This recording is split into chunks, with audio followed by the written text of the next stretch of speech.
Good evening, everybody. How's it going? I realized I was just kind of like slumping down in my seat. All right. Sorry for the slight delay. Look like I'm sitting up way too straight. Yeah, you need. I'm a little high in the frame there. Let me kick back my recliner a bit. I could adjust you if you needed it. Let me know if everything sounds okay. I booted up OBS to do this stream, and I was very surprised that the VLC playlist thing that I usually use to play music, it wasn't working. So sorry, sorry about the silence. Well, you know what's weird is on my Backloggery stream profile, the ending video has just stopped working, and I don't know why. Upstairs it works, down here it doesn't. I just don't know why. Wait, the ending video for the Backloggery stream. Oh. It just stopped working in OBS, and I just don't know what the deal is. It's connected to the correct file and everything. Yeah. It's maybe it's just a codec or a plugin for some reason. Who knows? I mean, it's an MPEG video because we made them so long ago. I know. You've been using that same ending for 15 years now or something like that. Over 12. Because you guys had it before I got married, because you had the ending video, or maybe okay. I'm thinking intro video you've probably been using early, but then the ending video might come a year or two later. Oh yeah, okay. But the newest stuff that it has in it is Resident Evil 5, Resident Evil 5, but Resident Evil 5's in the intro video too. So it had to have been at least 2009. Jeez. Yeah. But yeah, you realize the Backloggery is going to be 15 years old this year. It's pretty crazy, right? I think this August, yeah.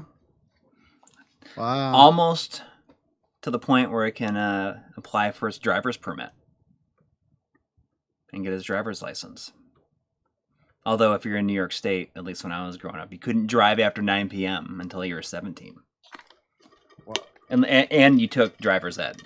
You had to take driver's ed to get your permission to get your night license. I like how there is this thing on your pegboard that is extremely reflective. You want to know what that is? It's a. And I'm seeing your monitor or something on it, and it's what is that? It's a cotton thing. You probably got one too. It's cotton. Yeah. Sadie had to get up and bark at Cotton's bug eyes. Look at those bug eyes, Sandy.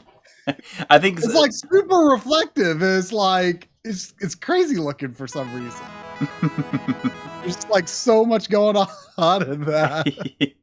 Yeah, it's a TV because someone asked, do I have the Buffalo Bills football game on? And I do indeed have it on the TV over here. And I see that Sean Quinn with a $9.99 donation said 2 things. Let's talk about Microsoft Activision and how it affects Sony. And 2, Coury, Bengals or Bills? You have connections to both places. Directly about number 2, I hope that the Bills win today. And I just think in either situation, I will hope I will pull for the Bills no matter what. But either way, I win. At least until the Super Bowl. Is this this is determining the people that go to the Super Bowl? Yes, in the AFC division. So if the Buffalo Bills win the game that is happening right now, then it's going to be Buffalo and Cincinnati will play each other to find out who goes to the Super Bowl, which is kind of is that a scenario? Do they often get this far? Bills made it this far last year, and they hadn't made it this far, or even remotely close to this far in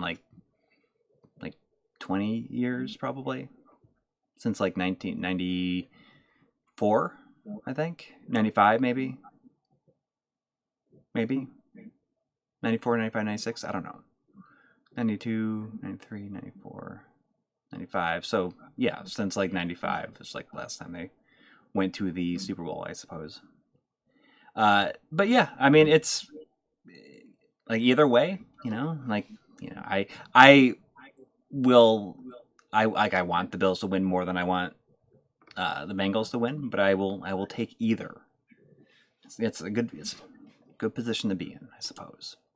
For as like little as I actually follow football, like it's nice when I'm definitely like a fair weather fan of it, and I'll just like watch when things are going well, and then at any other time I'll just be like, don't really think too much about it.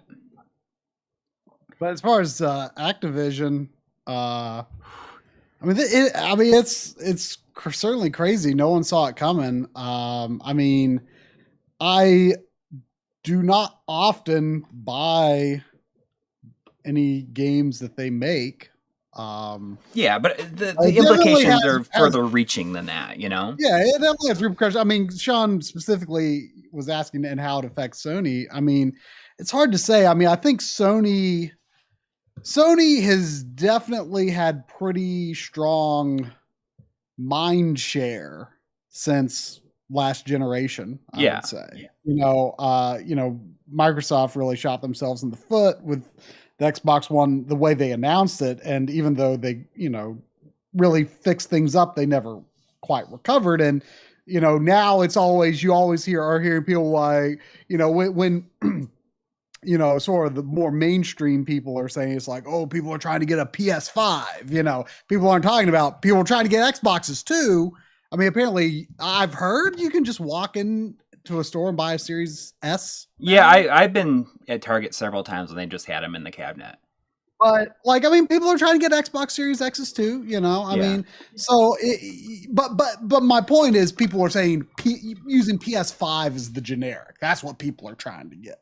So, I mean, I think Sony, Sony's the one who has, just in general, Sony is the one who has stuff to lose, and Microsoft is the one who has everything to gain. And the money to back it up. The money to attempt to gain. Yeah. So we'll see. I mean, it's so interesting because I feel like Call of Duty has really fallen into the background. Like, I think it's still big, but you don't hear people talk about in the way that you used to. Yeah, well, I think it's just like a standby. Like it just is just out all the time. And it's just like a constant factor. But if you look at yearly sales charts, it's like constantly like near the top, like every single year. In the Digital Foundry, the sort of emergency DF Direct they did, I think it might have been Alex who said, Call of Duty is like the ultimate just like impulse buy. Like, yeah, you can feel safe getting that for anybody that like basically if you don't know anything about games, people who don't follow games at all, like that is one of the probably non-Nintendo game names that they know. So, yeah. So, I mean, just the average person who, I've just got my Xbox, I've just got my Game Pass, and that's what I have. And, Call of Duty being on there is a big deal, a really big deal. Yeah.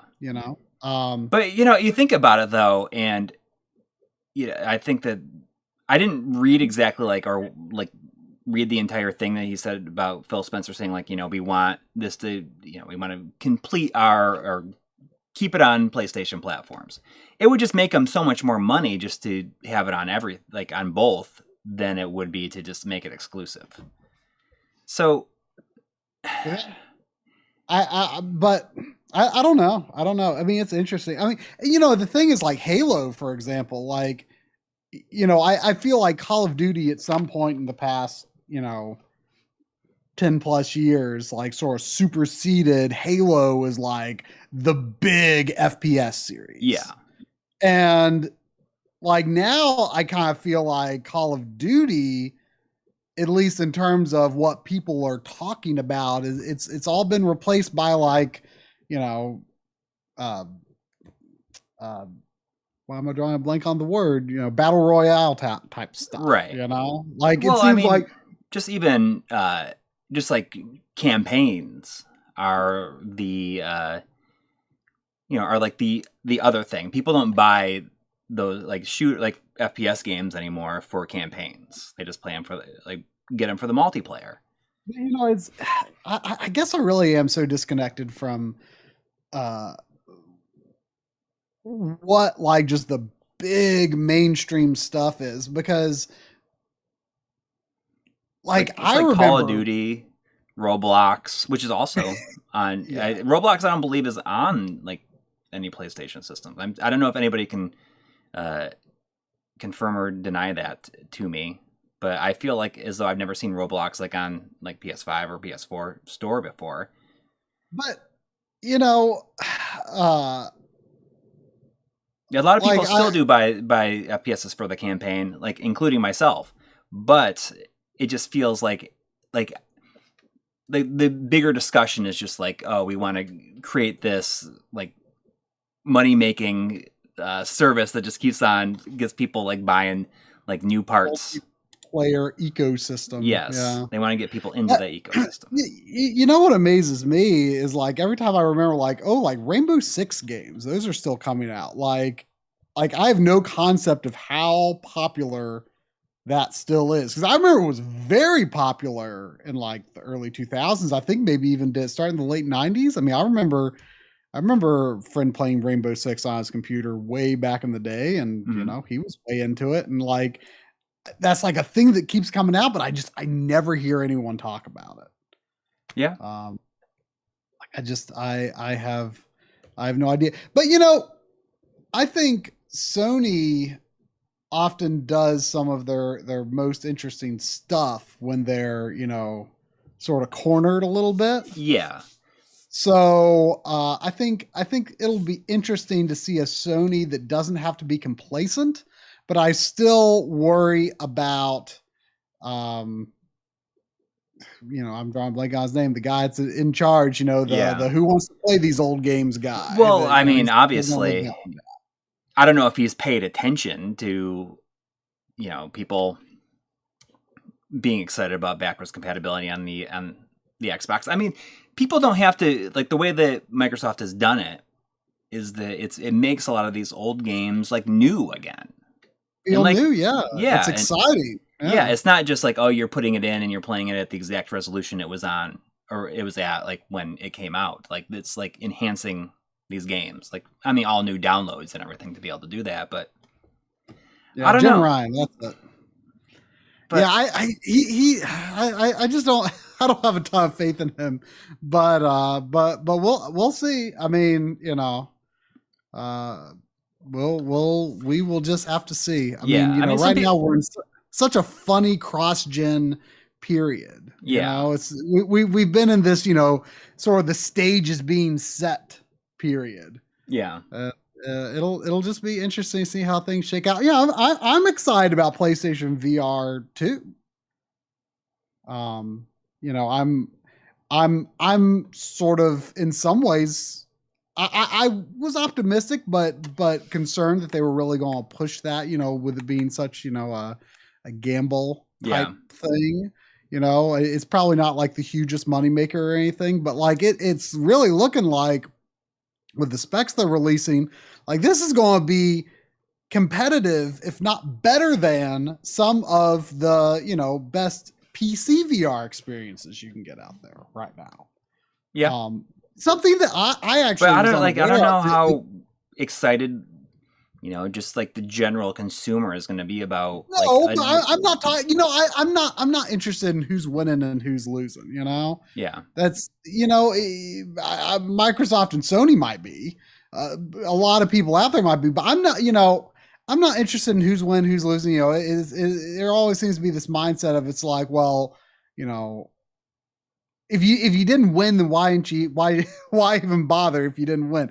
There's still value in being the you know, the middle of the road platform. I mean, there's still going to be things of value offered there, and you still made money, even if you weren't number one, so but some people were saying that, like the whole end game here is for Game Pass, for Microsoft. They just want to get Game Pass on as many different platforms as possible.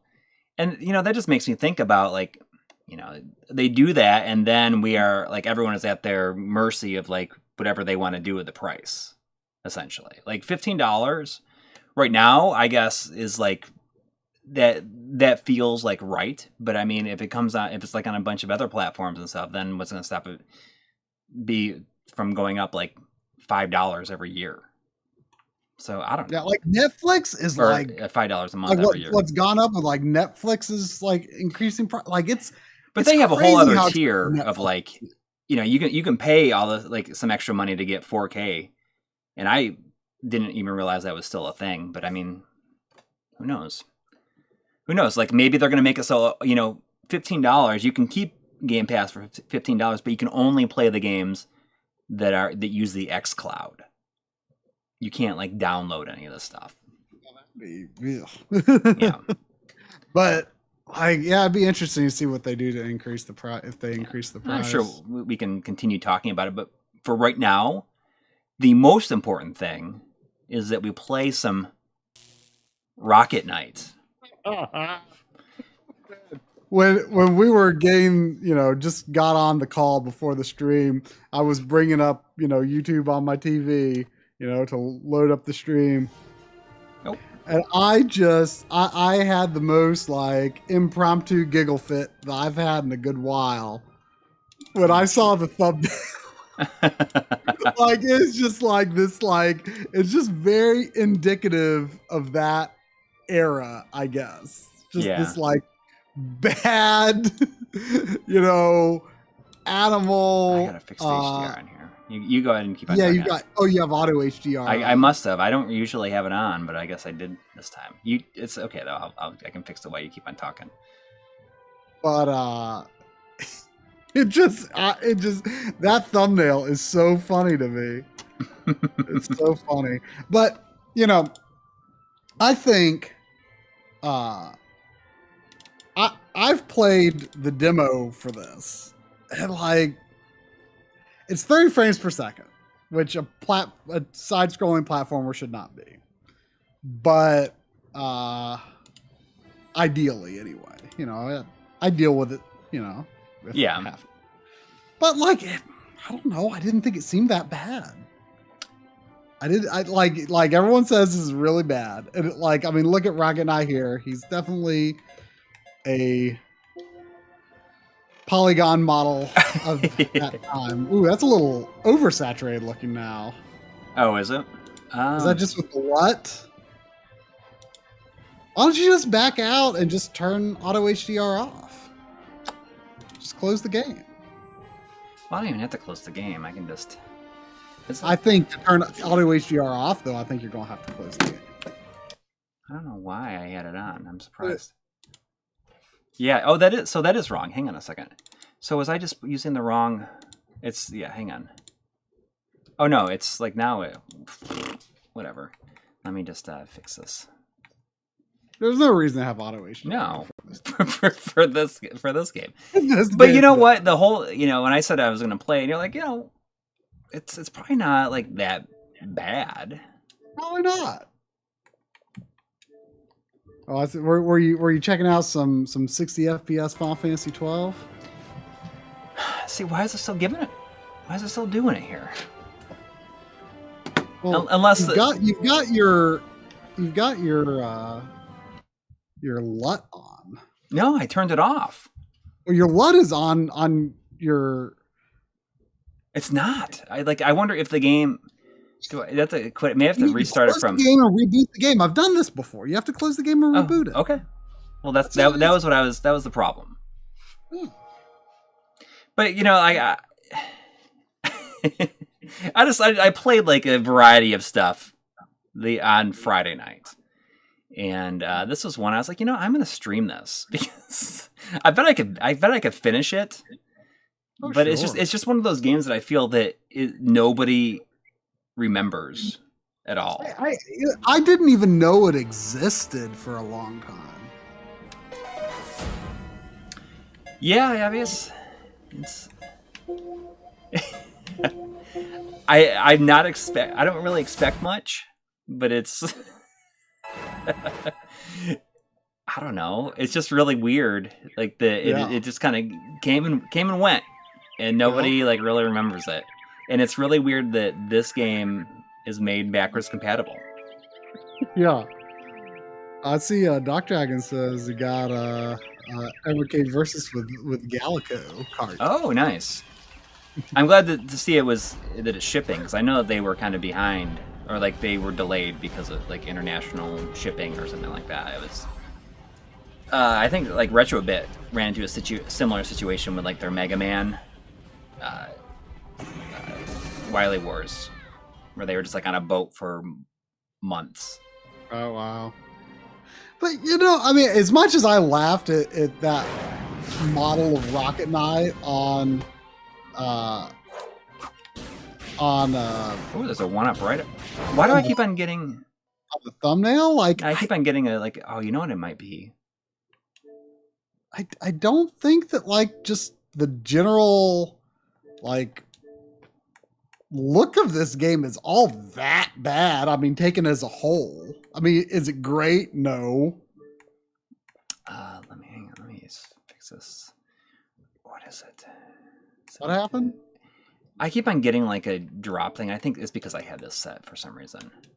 It's the 8. I have to switch it to 8-bit. There we go. It should be better now. Sorry about that. Like so many false starts here.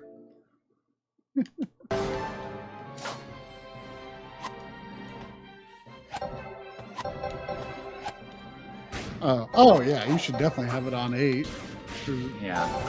No reason not to. Yeah.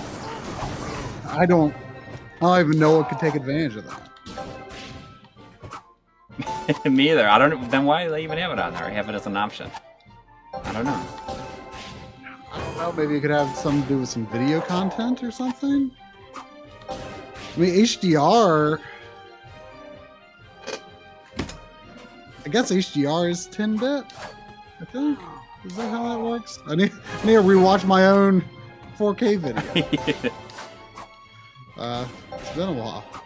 I feel like that about a lot of videos. I mean, I think that I do that sometimes. Like I'll like just I'll go back and like look at scripts or something like that to see how I'll something be like, is explained. you know, like I can't remember this, and I'll like go look at an old video. Yeah, that definitely is something that I do quite a bit too. And there, I don't think we should not feel bad about that. No. I refuse to feel bad about it. Oh, there's another one-up here. Yeah, the Xbox One interface, I really hope they give that a good overhaul someday.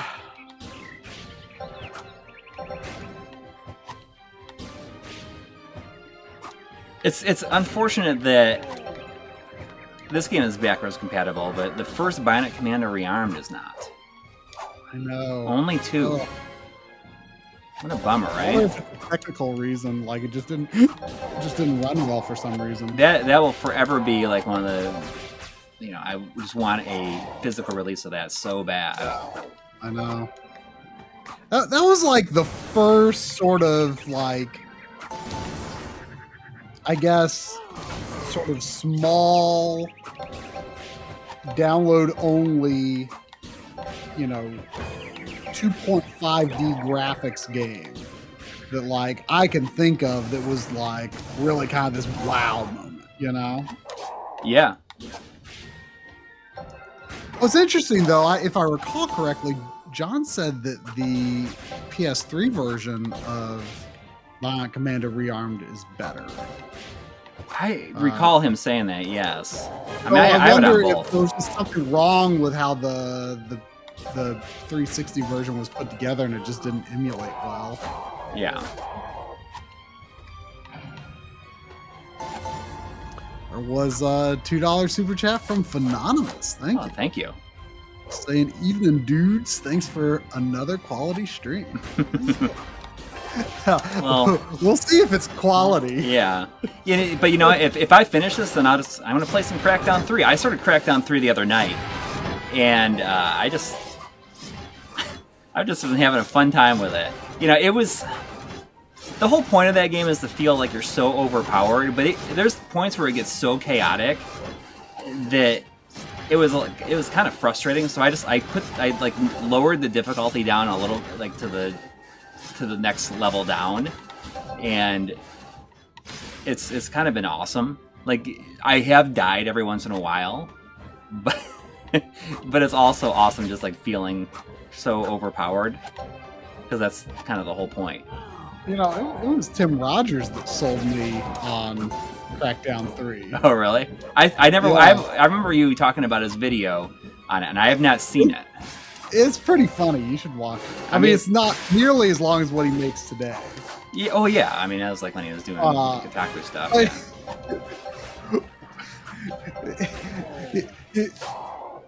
It was basically like, do you like 1997? Do you like Nintendo 64 games? Do you like Blast Core? Yeah, well, that's... Like, yes! It's true. It's true. I mean, it's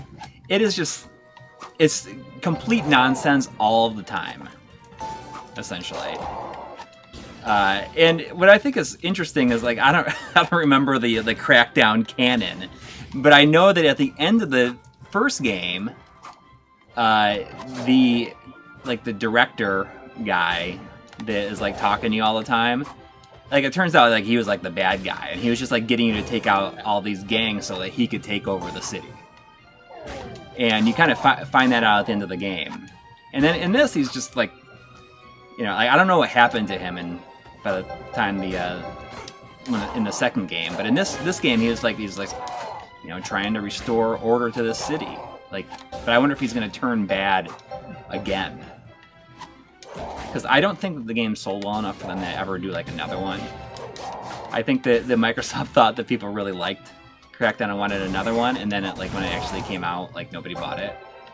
Yeah, I think, well, for some reason people just like really turned on the game. Like, I don't like it seems like the game needed to be exactly what, I mean, as an outside observer, you know, I've played like 30 minutes of Crackdown 3, and that's the extent of my experience with the series. But as an outside observer, it seems like what Crackdown should be, and people just decide that's not what they wanted. Yeah, but when you look at it, it does not seem like that big of a jump graphically from the last game, the other ones. The problem with 2 was that it takes place in exactly the same city as the first one, and they just like reuse the entire map and change things, which is a weird decision. Yeah. Does this game have a physical 360 version? I don't think it has a physical anything. No. And I don't think that it was well enough received to warrant it. But you know what? Like, it begins and ends. Yeah, it's except who would have expected it to get backwards compatibility? No one. Yeah. Which is, but I think that's okay. I mean, that's awesome. I mean, that's one of my favorite things about the Xbox backwards compatibility program is, like, does it have everything you want? No. But, like, I also just love the fact that there are so many, like, no one cares games on it too. Like I don't know. Like, there's just something that makes me feel warm and fuzzy knowing that they like put this effort into these games just to have this like cool new way to play them. Yeah. You know what? Even though no one cares, like, you know, but it's making the game accessible. You know, I mean, is it preservation? Probably not really, but it is certainly extending easy access to it, and, you know, improving the playability of the games as well. You know, like this, I don't know. I think the frame rate on PS3 was probably not too good, if I recall from what I heard. I don't know how the 360 version frame rate was, but on Series X here, I have no reason to believe it wouldn't be perfect.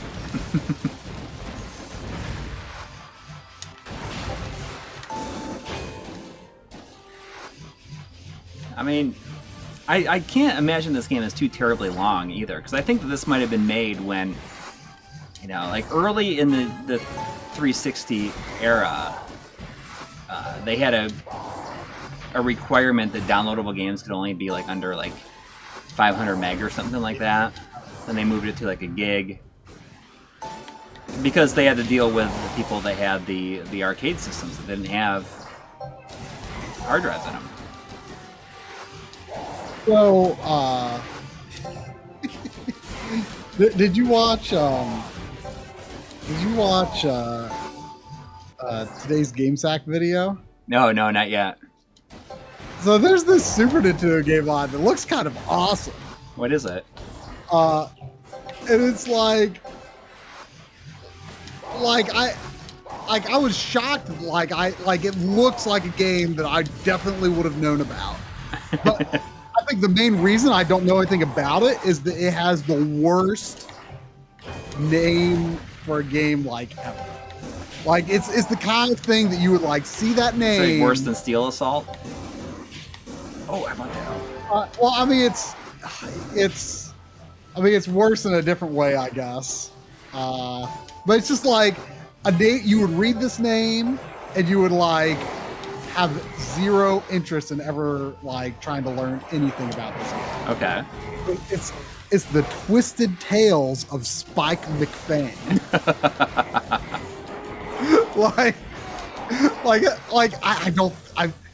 I feel like I've never heard that title, let alone ignored it. But maybe I had and just been like, that sounds stupid. But it's just like Japanese overhead sort of action RPG type thing, and it has really nice graphics, and your main character is this guy in like a magician's costume with a top hat and stuff. He there's no reason for him to be called Spike McFang. It just is a cool and edgy mascot name. But that's not what the character is at all. And so the American version is pretty expensive. I looked it up. It's well over $100 for a cart.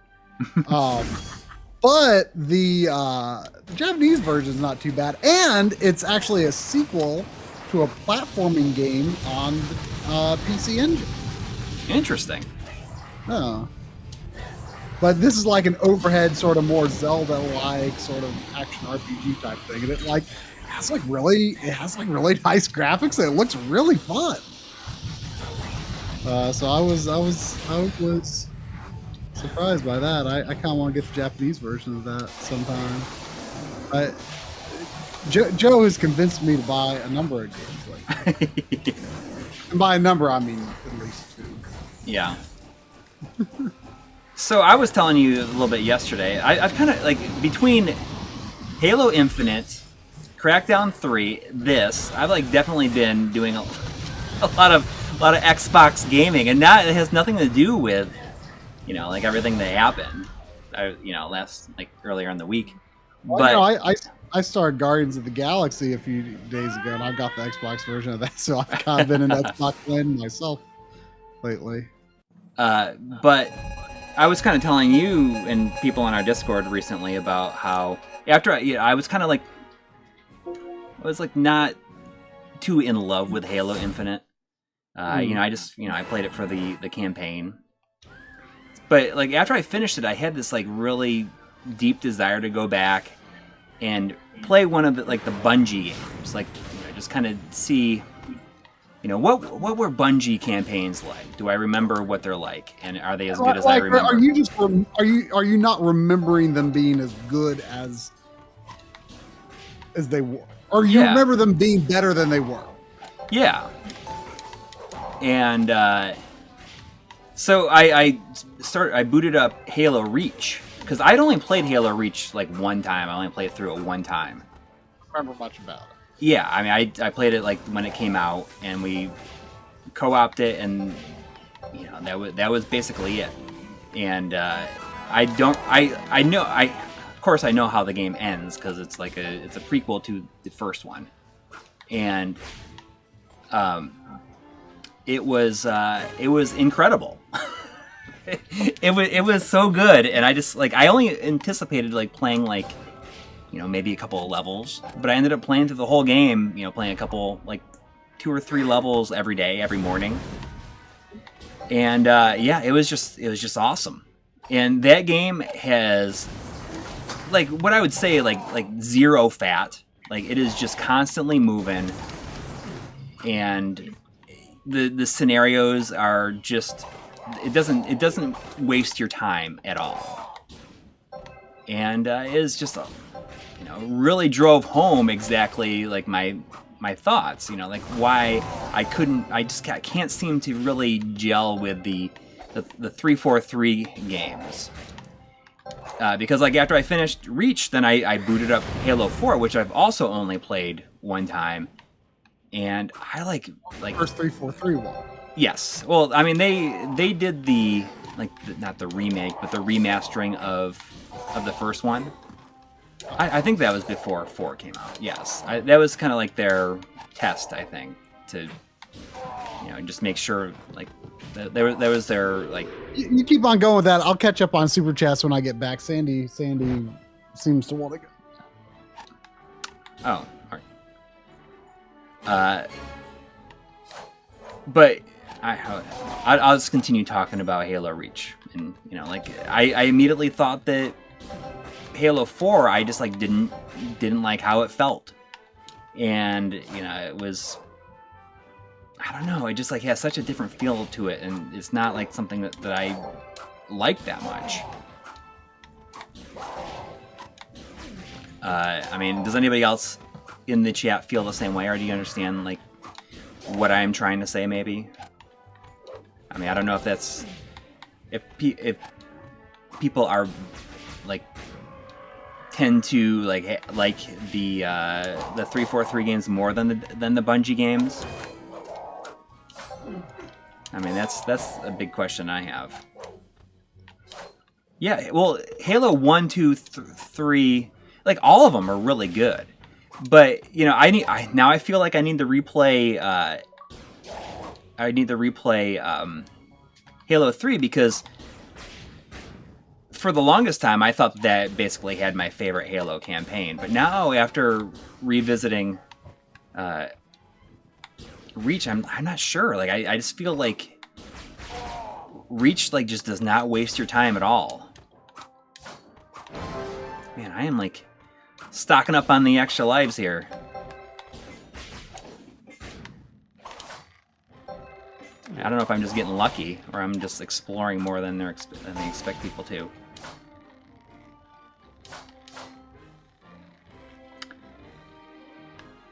Well, I mean, maybe it is. I mean, I don't know. Like I will be really curious to see what Tri thinks about Halo when he tries it. What? Maybe what is? I'll be curious to see what your feelings are on Halo, because Stephen Payne said Halo is very overrated when you get into it today. You don't get the hype, especially if you played Destiny. But you haven't played Destiny either. I mean, I played like a beta of it or something at one point, very briefly. But I mean, I think I'm gonna like it. I mean, I played like maybe 45 to 60 minutes of Halo 1 a couple of years ago, and I liked it. I think I should commit to like sometime this year. Just I need to stream Halo 1. Yeah, and that's going to be like the start of my journey. Yeah. And you know, since the Master Chief, I'm sure some people still disagree, but since the Master Chief Collection seems to generally be considered to be fixed. Yeah. I mean, except for like when I played Reach, I don't know what it is. Like the if it's just like the way 343, because 343 did those versions, And if you play it in surround sound, like you can't hear your guns. I don't know what it is, and it's like a common bug, and it's been around. It's been like this for like 2 years.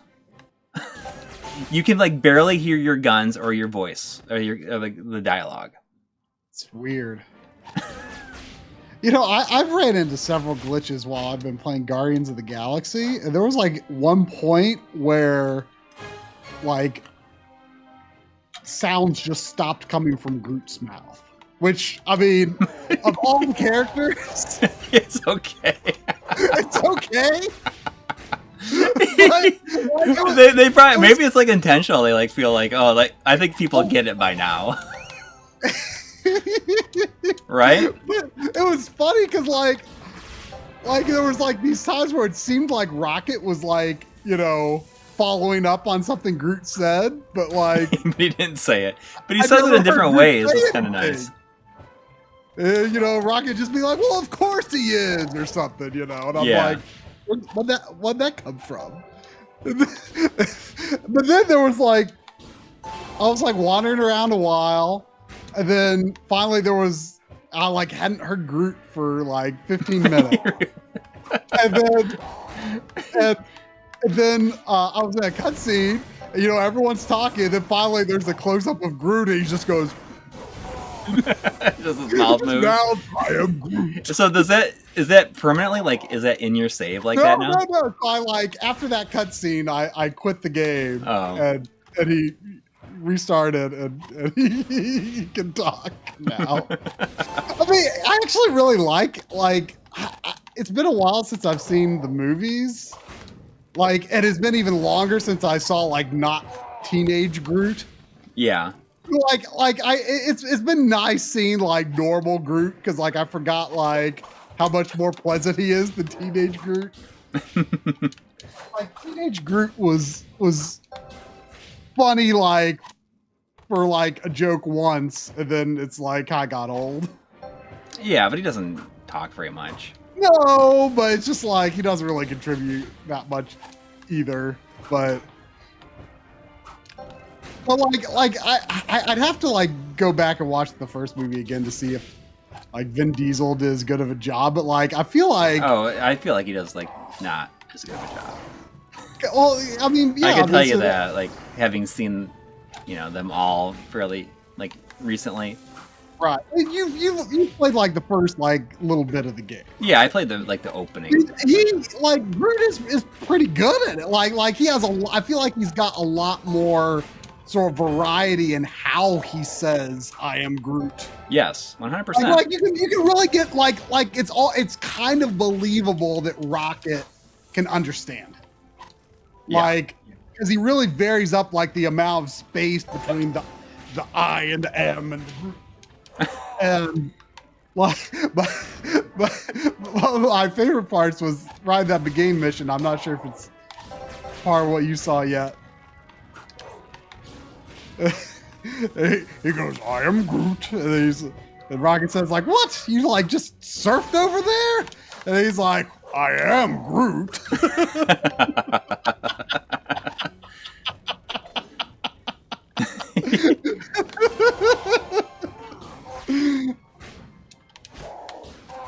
It's I mean, like the dialogue is definitely the best part of the game. Like just the sheer amount of stuff they say.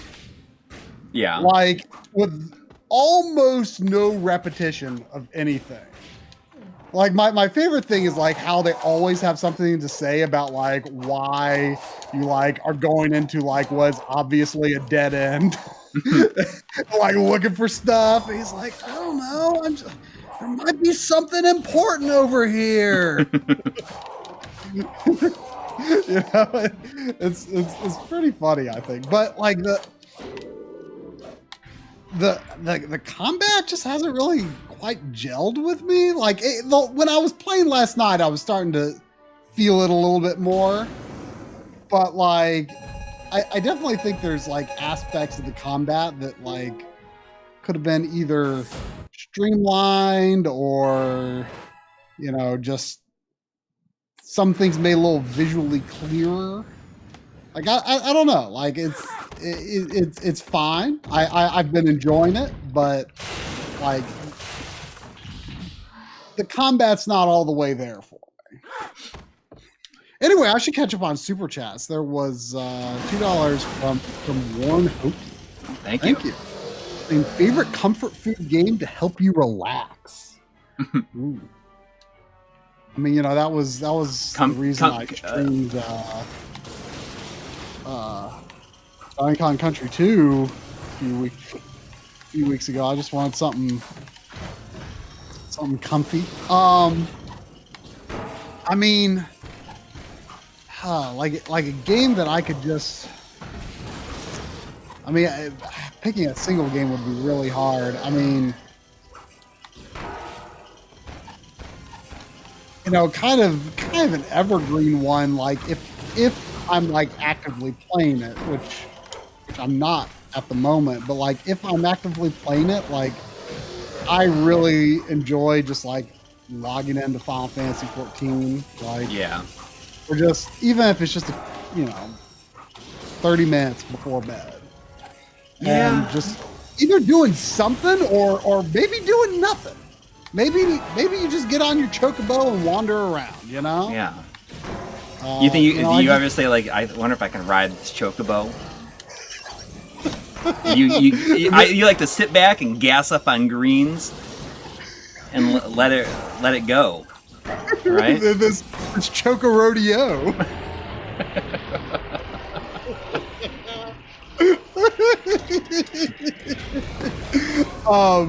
Well, I mean, other things that I can play at any time. Like, I mean, I am always down for just playing, doing a quick run through Mario 1, or if I have a little more time, Mario 64, Donkey Kong Country, Donkey Kong Country 2. Sometimes I'll just play Spring Breeze and Kirby's Superstar for. That's good. You think about gaming comfort foods, and like I nothing jumps to my mind. Like I don't know if I have like a specific one that I just go to. Like I can always play through Ghouls and Ghosts all the time. Ghouls and Ghosts. But yeah, Revenge of Shinobi. But mainly like more Ghouls and Ghosts than anything. Like I can just sit and play through it.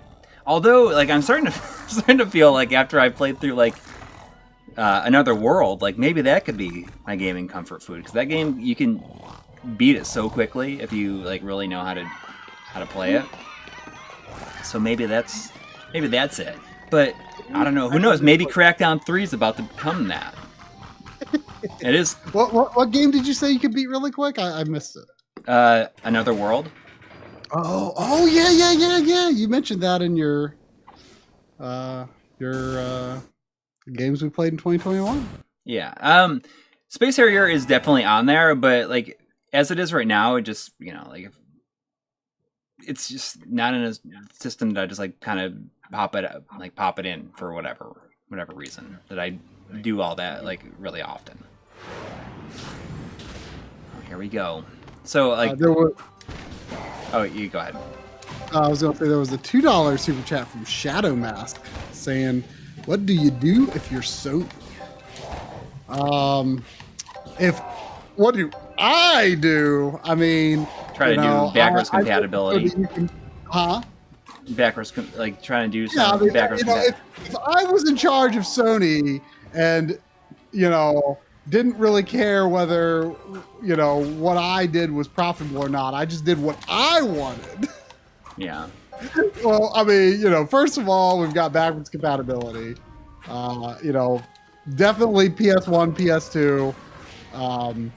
You could use real discs.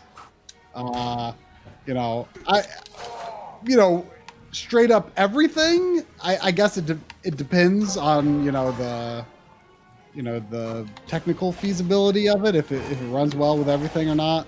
PS3 would be great if it works. I don't know how feasible that is. I mean, I think PC emulation for PS3 is somewhat far along. I want that extra life. I just want to get as many extra lives as I can. I feel like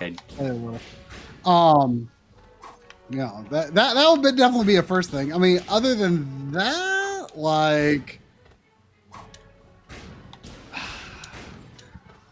I mean, I think Sony should try to buy back. How do I get up there? Or I don't think they ever owned it. Run out of time, but Sony should buy Crash Bandicoot and Spyro. Well, now it's like I can't now. I know, but. Oh, who knows? I mean, Microsoft wouldn't want to give up. I mean, Microsoft wouldn't want to give it up because the reality is they can put it on Nintendo Switch and it'll sell the best there of anywhere. Yeah. Yeah.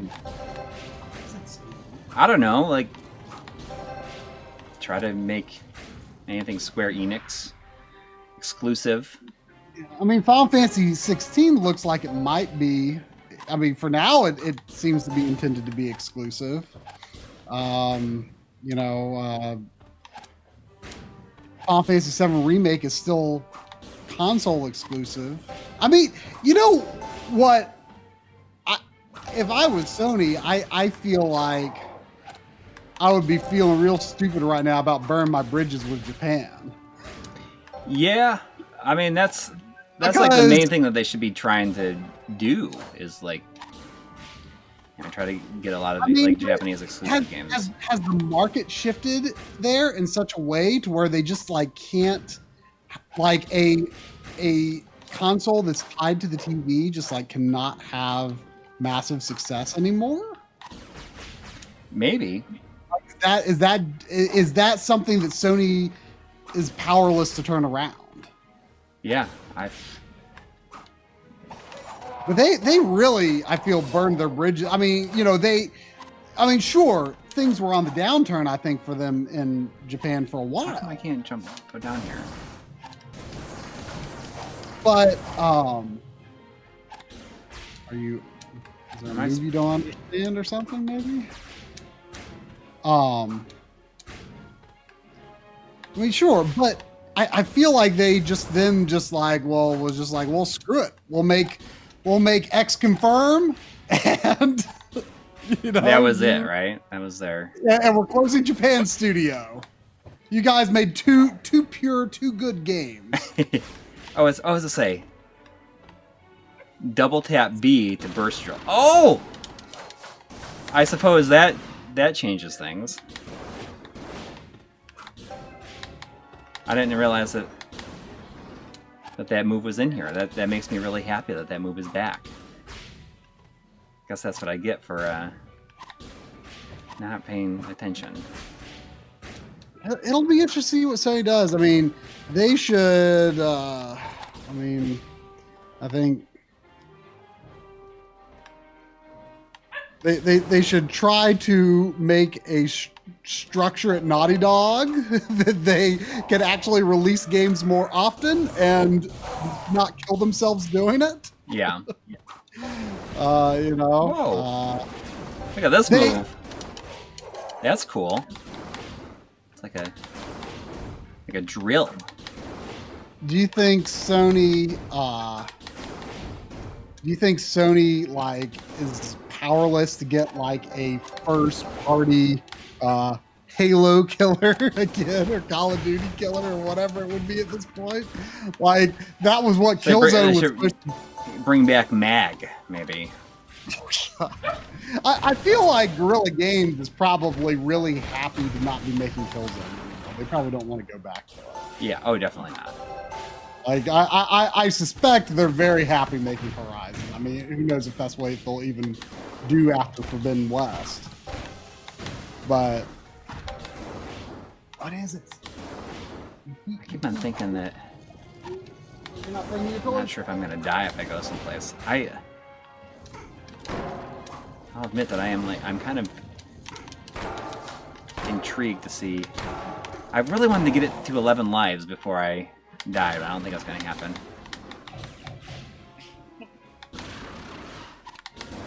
Oh, I just noticed that the counter is going up. Do you have a limit? Oh, I thought I did have a limit. I really wanted to see if I can get 11 lives. So I haven't died yet, but I've gotten like a ton of extra lives. Just by...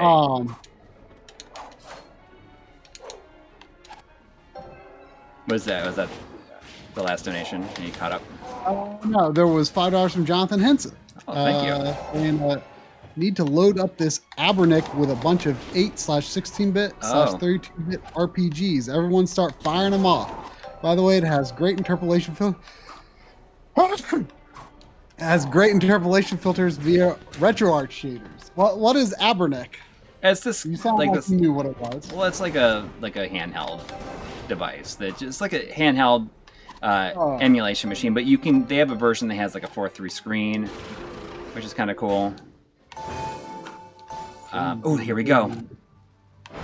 Got one. Here we go. So I really wanted to see how many extra lives I can get before I like actually end up dying. Well, what if you get an achievement for getting 11 lives? I didn't, but maybe there's one for 20. 8/16-bit, 32-bit RPGs. I mean, that's like starting in the 8-bit. I mean, obviously Phantasy Star. Yeah. I really like Dragon Quest. I mean, just do all 4, NES Dragon Warrior games. I respect the first one, but I don't love it. But I like 2, 3, and 4 a lot. Wait, Dragon Warrior? Huh? You say Dragon Warrior? Dragon Warrior, yeah. Yeah. I was just playing a little bit of the Dragon Warrior 1 on the MSX today. Oh, I didn't even know there was a version for that. Yeah, there is. Does Erdrick face forward all the time, like the original Famicom? Yeah, and like the scrolling is like pretty choppy. Yeah, but it's cool. I couldn't get out of the first room, so I didn't play very long. So I played a little bit of it, but you didn't. Yeah, I just really wanted to get out of the first room. Then how did you even have scrolling? It scrolls a little bit in that first room. Is it scrolling in that room? I can't remember if the NES version behaves that way. I mean, the funniest thing about Dragon Warrior 1 is the magic key is usually this thing that you're like so excited to get in most of the Dragon Quest games, and like you get it in the first room. And Dragon Warrior 1, the king's like, here's the magic key, and you can like open the door. It's like, oh, okay. But Final Fantasy, I mean, I like Final Fantasy 1 as well, but to be honest, I played the version I beat was the PlayStation version. I've beaten it on PlayStation 1 and GBA, but I've never finished the NES version. I've played a little ways into the NES version. I mean, 16-bit, don't forget the I can't remember the name of the game. What was it again? The Twisted Tales of Spike McFay. Yeah, that's. It looks good. The wolves, they sound like Chewy. Like, I don't know if that's on purpose for them. They want them to sound like Chewy. They're like, Grrr. It's like, Chewy, is that you? Well, obviously, Final Fantasy 4, 5, 6. Oh, jeez. I've not played that much of the Lufia games, but they seem to be good. Breath of Fire. Just all kind. I mean, just go to my backloggery. Yeah, I mean, go to my backloggery and look at my 8 and 16-bit RPGs. Yeah, you should play Soul Blazer for the Super Nintendo. There you go. It's not really an RPG so much, but he even has a counter for like how many extra lives you've got on the level. So they're certainly expecting people to look for to do this. But that's good to hear that that device has good interpolation. Yeah. I mean, I have one in my cart, and I've like overlooked feature. I have one in my Amazon cart, and I was like, oh, maybe I'll just get one because it could be neat. It was Chris from Classic Gaming Quarterly. Like, said, oh, he's been using it a lot, so I figured. He gave it his seal of approval. So. I'll play with you after the show. Now, but just jumping back to Halo really quick, you know, Reach is just like really really good. I wasn't able to pay attention to the chat when I was talking about it. I mean, what is the general feeling on Halo Reach? Is it considered like the best Halo game at this point? Do you feel like it might be after just replaying it? I mean, it might have like the most concise and fun campaign. How long would you say it was? It's like 11 missions. I mean, probably like 8 or 9 hours, but it never feels like it's just. Halo games have a habit of repeating interiors like over and over and over again. Like that's something that kind of happened with the first one because, and levels repeat in the first one in a way that you just kind of go through them backwards because they didn't have enough time to finish like development when they had to launch, when the system had to launch. So it wouldn't have been ready if they had just done everything. And it doesn't really suffer for it, although there are levels that just kind of drag and drag and drag in that. Okay, so Reach was considered the downfall of Halo, at least for multiplayer. But I mean, I don't really play Halo games for multiplayer. Like I had played them before, played multiplayer before, but I just didn't really care too much to continue on after Halo 3. Yeah, you play the second half of the game as the first half backwards. At least one level is like that. There was $5 super chat from Container 7. Oh, thank you. They just ordered a DE10 Nano. Oh. Thinking about getting a Mr. Multi system to put it in once I have more money. So just have the DE10 Nano. Well, hopefully, we'll have the Mr. video out in time for you to make some decisions and get mentally prepared for putting it together. This video is like the script is 30 pages right now, and we still have some stuff to go. Like it's going to be over 2 hours. We're going to be editing like by the middle of this week, and we're just like finishing up the script. Yeah, I mean because there's certain things like that we were hoping, I think, to have like kind of figured out, but so like originally, like I had you doing the European microcomputers, and then you're like, I'm just really at a loss of what to do, talk about here. Can we ask Audie if he could do this? Yeah. Like, well, and I was like, no, I feel like we could probably do it because I had an idea a long time ago that we could ask like tons of people to do like different like little segments on the cores. You backed off of that, so you were thinking, well, let's just keep it us. Yeah. Then you sat down to try to do it, and you're like, maybe you're right. Maybe well, it really came down to me just like I could not get anything to work right at all, like on the Spectrum, like the ZX Spectrum. I don't remember what cores I loaded up. I loaded up some of these computers. Like I've used the MSX core a little bit. Oh yeah, well I like. The MSX core, I know how to, I understand it and know how to use it. I think there is like, there needs to be, you need to have like, for the computer cores, you need to have like a baseline level of knowledge of like how to actually use that hardware and how like you feed games into it, you know? It's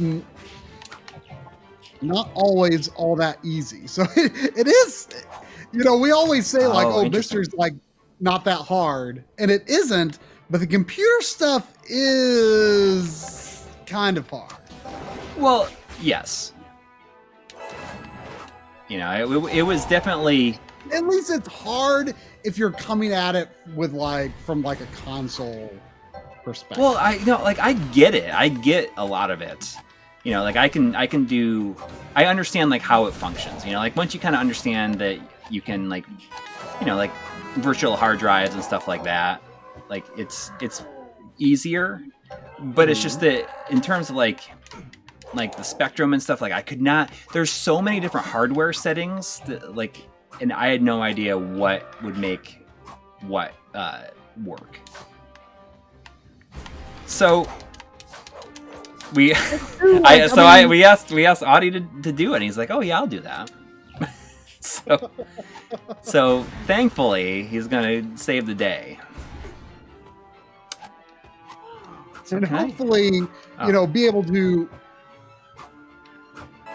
do something that's a lot more, I guess, enthusiastic about like the platforms and the games and stuff. Yes. I mean, the thing is, some of these computer things I think are really hard to get into unless like you're familiar with it. Yes. And I don't feel that way about consoles. Like I've come to love many consoles, many consoles that I didn't grow up. But they're just so much more straightforward to use. Computers are, if you didn't grow up with that kind of stuff, it's tough to kind of wrap your head around it, and it's definitely true. But so I think to like level expectations, like this it's a long video. There's a lot of stuff in it, but it does not go super in depth on any one thing. Right. I mean, we had to make a decision. We had to make a decision to like, okay, if we're going to do this, like we can cover a lot of stuff, but we can't go crazy in it, or else it's going to be so long, which is already going to be long. Every console core is like 3 to 5 minutes. Not every single console core, but I think every console core, like every like major ones for sure. I think. Well, I mean, I everything that's pre-NES, I kind of have grouped together. Mm-hmm. So I like at least mention them by name, but like some things may not really be shown much at all. But there's like a section where like I kind of dedicate like a section to the pre-NES stuff. And then the others, some of them are shorter, some of them are longer, just talking about things that we think are interesting. Like the Super Nintendo, I don't talk about it that much because, it does what it needs to do. It doesn't do a lot of anything crazy. Yeah. But it does what it needs to do. I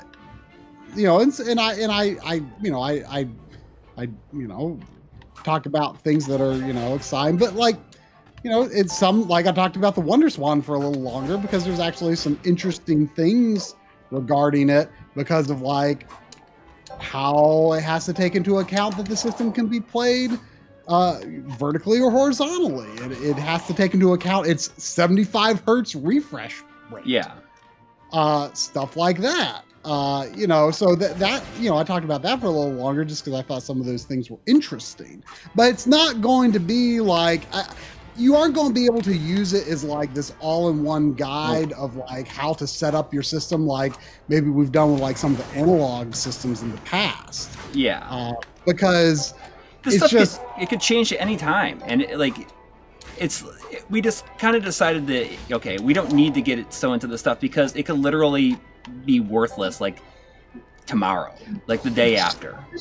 I think you could use the video as a guide for a good bit of the setup, or at least to learn about like, oh, okay, I should go get Mr. Fusion, or I should get the update all script, stuff like, so it'll give you the knowledge that you then may need to look into this or that. But I think for basic setup, you could generally use it as a guide to get pretty much there.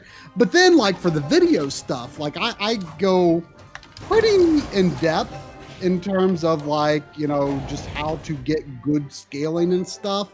The CRT stuff, I'm going to be honest, is real hard to use. The CRT stuff? Like the filters. Like yeah. Right now, not like analog video output. I'm talking about the The shadow mask stuff. The shadow masks and stuff on HDMI output. That stuff's pretty tough. So and is so new too. Like it's going to probably change a lot soon, you know? So, you know, I tried out the PS1 beta core today. It's kind of crazy. So, you know, even that'll be at least mentioned, but since it is beta, like I'm not going to go in depth, but it is such a milestone in the grand scheme of Mister that like being this close, it would be a shame to not mention it. So yeah, I mean, but like, so yeah, it's not, you know, it's not going to go, there's just no, we just could not physically do it. Yeah. Like, you know, I think you said it. I can't remember if this is something you said or if it was in the script. Or you said like this video would be 15 hours, could be 15 hours long. If we gave it like the typical treatment. Yeah. Oh my god. But it is probably going to be in the ballpark. Oh, I lost my first life. Oh man. I got up to 13 lives before I died. Unlucky. There was $5 super chat from Samuel G. Thank you. Saying they need a mobile title named Rocket in My Pocket Night. I don't know if that's what people would think that. I don't know if that I don't know how well that would go. Has there ever been a Rocket Night pachinko machine? That's what I wonder. Probably not. You know what's a shame is like some of like the basically the most like up to date character models that like exist for the Goemon characters like are these like 3D models in a pachinko game, and like you see those images like used like to reference Goemon like quite often online just because it's like, you know, I guess the highest fidelity stuff that exists and probably ever will. Come on. There, jeez. I almost died on that same guy again. And there was a $2 super chat from Warren Hokie again. Thank you. Oh, thank you. Saying, is a setup tour video coming soon? Pretty please. Yep, that's going to be my video after the Mister video. After the Mister video, I'm going to go back into Analog Frontiers mode, and Coury will do his tour video. Then sometime, I assume later in the year, I'll do my tour video. That's the plan. There's still some things about my setup that I'm trying to revise, but don't really have the time to do right now. So yeah, there will be the two tour videos there. Let's see, and then there was a $5 super chat from EB Chilton. Oh. It says, have a great week, guys. I'm going to try to beat Wind Waker on the Wii U. Ooh. Let's say the Wii U looks great on a CRT.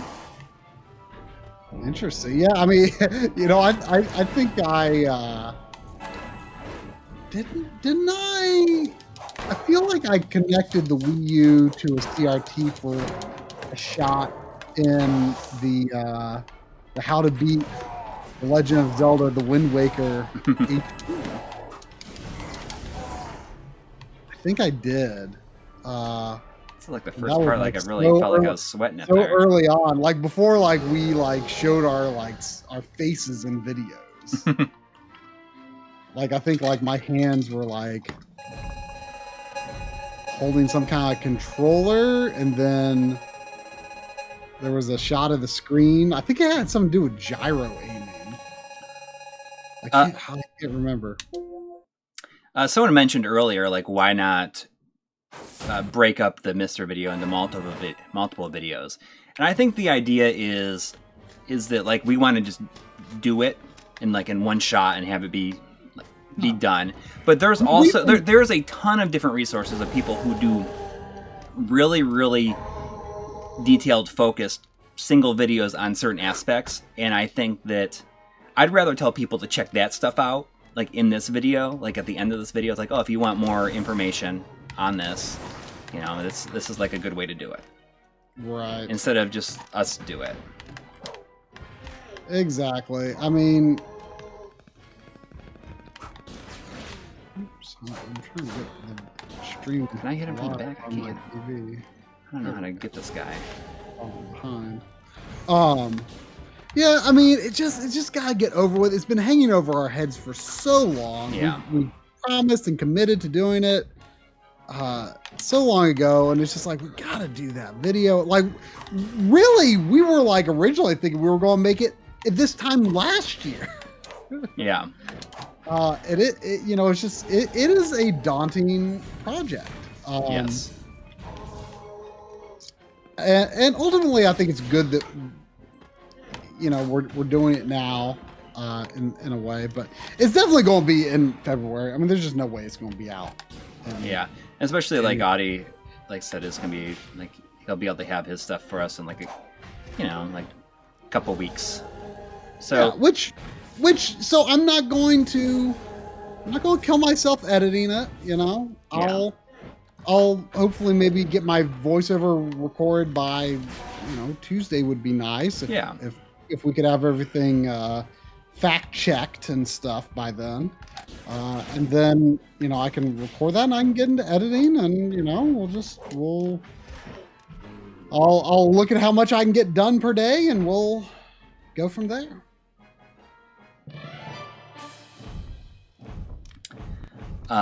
Yeah, so that's gonna be that. Like, it's gonna be long, and it's just gonna, I don't know. It's gonna. I hope that people like it. I hope that it's like the kind of thing that they're looking for. It'll be a relief to have it done, and I think that like that might be a subject that we would come back to each year and just. Then they don't have to be so long. Because this has a lot to cover. Like what's initially, new since the last video. Mm-hmm. Or maybe not. I mean, the idea that I try to instill in people is that, you know, like you got if you really want to get the most out of it, you can, you know, you should take like an active role in it, like being involved in doing the most that you can and figuring stuff out. Like once you've got like the main systems that you're interested in using, once you've got them set up, like really you just turn it on and play. Like it's not like the setup can be a little hands-on, but like once you're there, it's a very pleasant experience just using it for fun, you know? Yeah. It does not have to be like this involved. Every time you turn it on, it's something different that you have to do. Like, you know, it really doesn't have to be that. And you know, I try to tell, you know, a lot about how I've been very intimidated by Mr., you know, as recently as, you know, this week. Yeah. You know, I mean, I you know, sometimes I try to do different things. I'm like, oh dear, but like I try to use my own, you know, trepidation about it is, you know, just kind of a way to saying, relate like, for people to relate to you. Huh? For people to relate, you know? Yeah. Like, yeah, I really wanted to instill in people that, like, you can do this also. Mm-hmm. Like, it's not nearly as hard as you think it is. Which is one of the reasons you didn't want it to be over 2 hours. Video, because I think that people automatically look at this and be like, oh, that seems like a lot of work. And I think that, I don't know if you put it in or not, but I was like, I think that you should write a little something in the intro that basically says, you know, this video is not because it's so complicated, but it's just because there's so much you can do with it. Right. I added that at the beginning. Did you see that part? I did not see it yet. Yeah, I did it. Jeez, what's going on here? Joshua Helmke has been on business for 28 months. Dang. 28. That's a lot. It is. That's a lot. Thank you. So guess what showed up in my stream a few weeks back? Principal by Matt McCheskey. Oh. Was it like on there, or what was going on? Oh, in your music stream? Did it just like come up on loop or something? Yeah, or just a like on streaming services. I mean, that's certainly possible. You know what I did yesterday? You know, I pondered saving this for stream time. But it was like, it's probably not really going to be much of anything worth saving for a stream. I think I was right. I saw that Arby's has this limited time thing called the Diablo. Oh yeah. Have you seen this? I haven't. I've heard of it though. Yes. Yeah. So you can get a chicken sandwich version or a brisket sandwich version, and it's so spicy. It comes with a mini vanilla shake. And I was like, I mean, you know, they're talking this up in a way that I've never seen fast food talk up their spiciness, you know? Yeah. And so I was like, I'm curious. I want to try this. And so I actually got it last night, and it was not. It was not. As I've heard. Richard Ledbetter say a few times lately, it was a bit of a nothing burger. As it were. Yeah. It had the flavor similar to like the super spicy sauces that we've had, like the Da Bomb and the Apollo sauces. Yeah. It was similar. But like it was nowhere near as intense as, you know, our experiences having those on chicken wings or anything like that. I have a chicken sandwich version. But the thing is, like, honestly, in terms of like overall spiciness, I felt like it was pretty similar to like the spicy sauce on the spicy version of the Popeyes chicken sandwich, which is like surprisingly actually pretty spicy sauce for fast food. Like it's not like, you know, something that's you know, going to leave you in discomfort, but it's like, you know, make your forehead sweat a little bit, you know? It's like, oh, you know, it's a little spicy. It's really good. I love the spicy Popeyes chicken sandwich. That's the only one I've ever intentionally gotten. One time they gave me a spicy one and a not spicy one, and I only paid for a spicy one. So I don't know how that happened. So that was the one time I ever had a not spicy one. It's great, but like in turn, like, you know, the flavor of that spiciness is a lot better. Than the Diablo from Arby's, but you know, it was fine, but it was fun to try, but it wouldn't have been very entertaining for you know, building it up to save it for the stream, because I was like over it pretty immediately. It was not going the right way here. Anything crazy at all. I could really use some health here. I don't know if I'm going the right way. Ooh, there is an extra life, though. Too bad I'm going to lose it.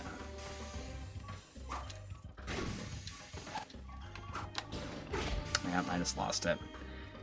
I see that GT Beakerman is tired of everything being spicy. I like spicy. I like spicy a lot. I saw someone say I thought try didn't do spicy. I love spicy. Like I normally don't go for like, you know, super intense crazy or anything like that. But you know, I can sort of handle it. Coury can handle it better than I can.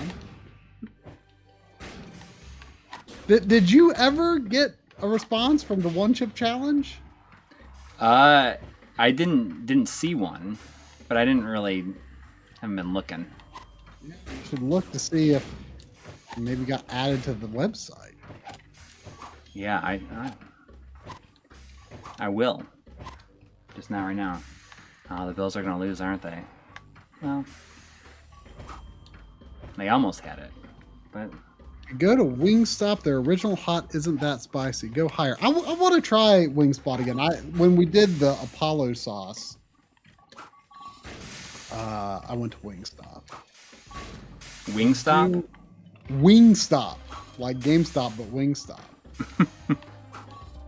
I want to try. I've heard their fries are really good. I think I've heard that. But I only had some wings from there, you know, just to use as a base for the Apollo sauce. I did have 2 of their sauces on there. I forget what they were, but you know, I put the Apollo. I thought this was going to be a Mega Man style boss. Oh, it does look like a boss rush. But I can't be already at the end here. No. Let me look up how long to beat.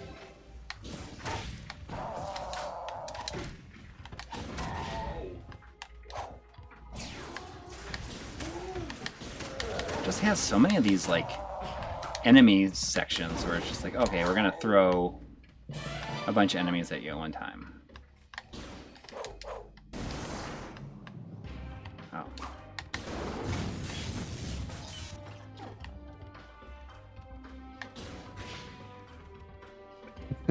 I wonder how many actual submissions are here. Ooh, actually, quite a lot. More than I expected. Yeah, looks like it's about 2 hours, probably though.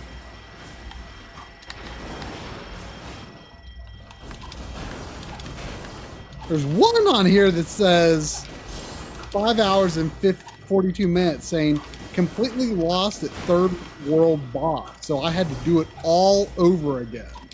Oh, geez. Like, does this game really have limited continues or something? It does, yeah. I think really? I saw something that said it had like 3 continues or something. Oh, that surprises me. I did not expect that. I guess we'll find out how it goes, right? Yes, we will.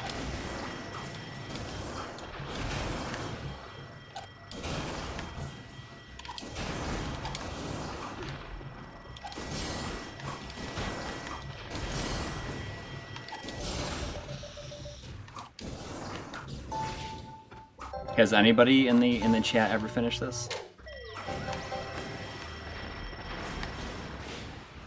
It was no fun. Oh. I don't know if that's. I don't know if that's what. Oh no, that was Pearl Jammer 07 saying, first time I had Wingstop's Atomic Wings.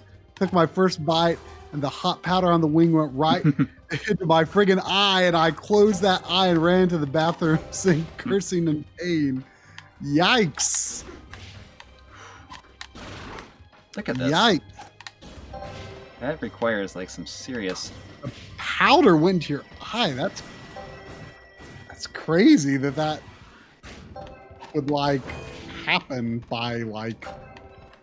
Ooh, there's an extra life right there. The laws of physics. Alright, I'm gonna try and get this extra life, okay? Oh, apparently Sephi has beaten this, but remembers nothing about it. I got it. I got the extra life.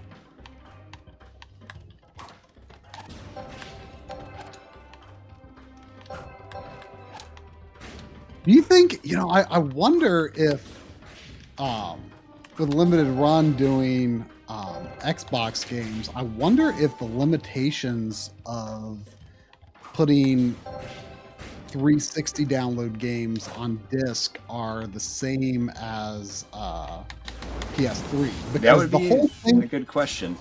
the whole thing. Oh, with wait, did the Bills just win? It just like, it's like happened. What? The Bills just like took the lead with like 14 seconds left in the game. Oh wow. Okay. Okay. Well, I guess that's cool. That's kind of excited. Look.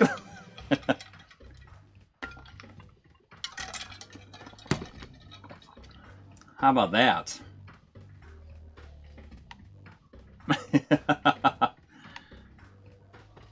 That's exciting. All right, is this going to be the boss? Oh no, it's.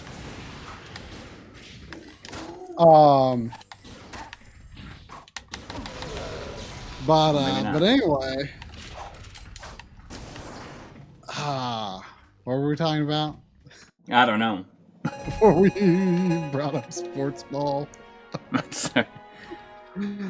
Oh yeah, so limited run, their whole thing with making physical copies of like digital only PS3 games, which limited run did do a couple of PS3 games.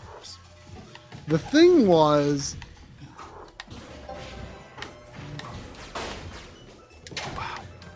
was it? It was. I now that I'm forgetting which way it was. It was either they had to have a demo or they couldn't have a demo. Oh, I think if they had a demo, then it doesn't work. It could be the reverse though. Like they couldn't. I forget what is one way or the other. I forget what it is. I don't remember. Live Arcade is had to have a demo. Yes. Are you saying to make when we did very rarely get physical copies of download only 360 games, it had to have a demo to work? Is that? Oh no, I thought that like all Xbox Live Arcade games had to have a demo. That was just. Oh, it was a requirement. But I'm talking about for limited run to be able to make a physical copy of a download only PS3 game. It had something to do with whether it had a demo or not. And I forget if it was yes, it has a demo. No, it won't work. No, you can't make a physical copy, or the other way around. Mm-hmm. It has something to do with the way that like the demo and the unlock keys work, and it's it's just no one is going to like go back and make a new version of the game that you could publish, that wouldn't rely on that demo or something like that. I forget exactly what it was, but I guess what I'm wondering is,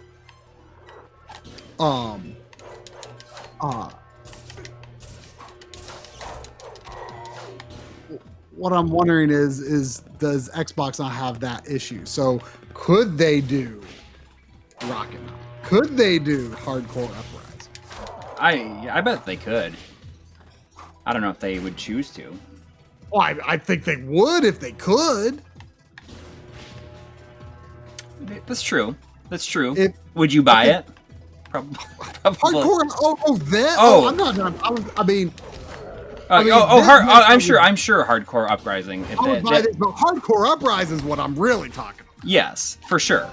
Like they would definitely do that. I think we talked about them like that. Oh, we definitely talked about it. I limited run, tweeted about, like their first Xbox games are going to go up in the summer. Right. And I responded to that Twitter thread. And I got a lot of traction, I think. What is going on here? Why can't I do this? I saw Joe Redifer like the tweet, and John Lindemann responded to it, so people saw it. Yeah, definitely got a bit of traction. And I just said, please be sure that there is Series X code on the disc, because if Series X code is usually not on the disc these days. mostly because I think it's like a 50 gig disc or something like that is like the largest size that the 2013 VCR Xbox One can read. That's the biggest size it can read. And I think you could use like something like 100 gig disc, on any other Xbox One or Series X, but because it wouldn't be compatible with that model, they choose to only put Xbox One code on the disc, which is a shame. But someone responded, I used the medium as an example because I just decided whatever. See, this is why I don't watch sports. Too stressful. When I get like invested, then it's just like stress.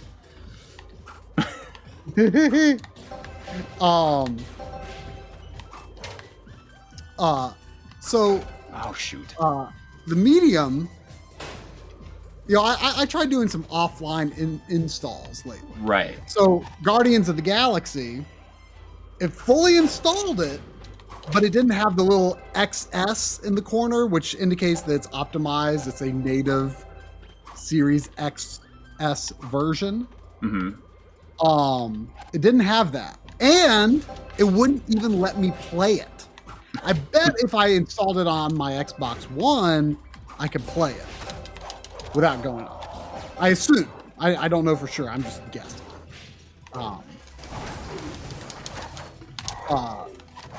My Xbox One is on loan right now, so I can't even check.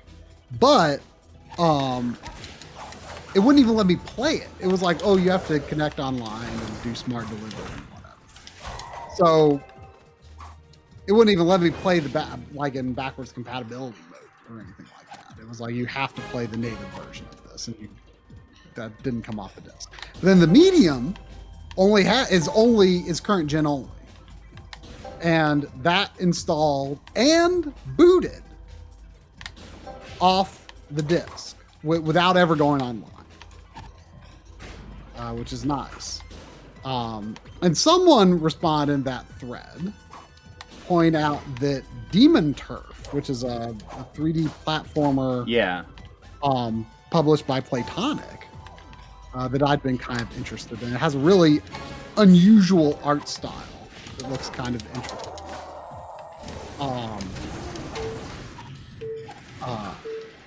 And I'd been wanting that game, but I actually didn't know that there was a physical of it already. And he said that installs, he tested it, and it installs both on Xbox One and Series X native versions, without needing to connect online. And since I wanted that anyway, I ordered it, and it does indeed. It's only a 3 gig game though. But it does indeed install on Series X. Oh, come on. Sorry. And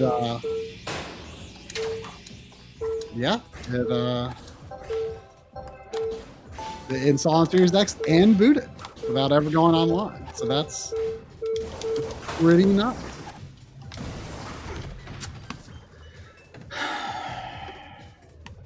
It's not even that hard, but it's like just messed up there.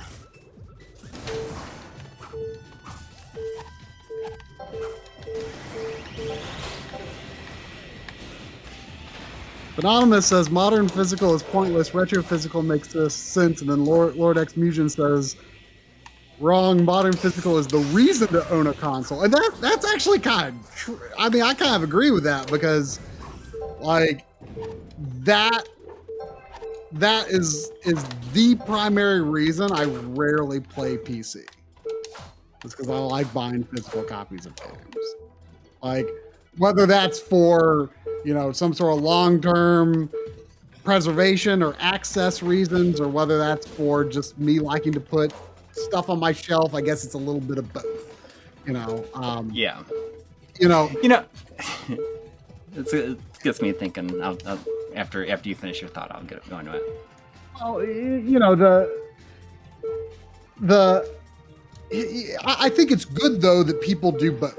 You know, it's good that we have people doing digital purchases. It's good that we have people doing physical purchases. It's good that we have people pirating games, because all three of those kind of together are, you know, what is going to ultimately give, you know, long-term access years and years and years in the future, as you know, games and platforms are no longer supported. It's good. It's good for all of those to exist. So I don't think anyone should feel like, you know, they have to act like their way is the one and only way. The only reason to fight for it would be if, you know, your way is at risk of dying off. And I guess, you know, maybe physical people feel that way sometimes.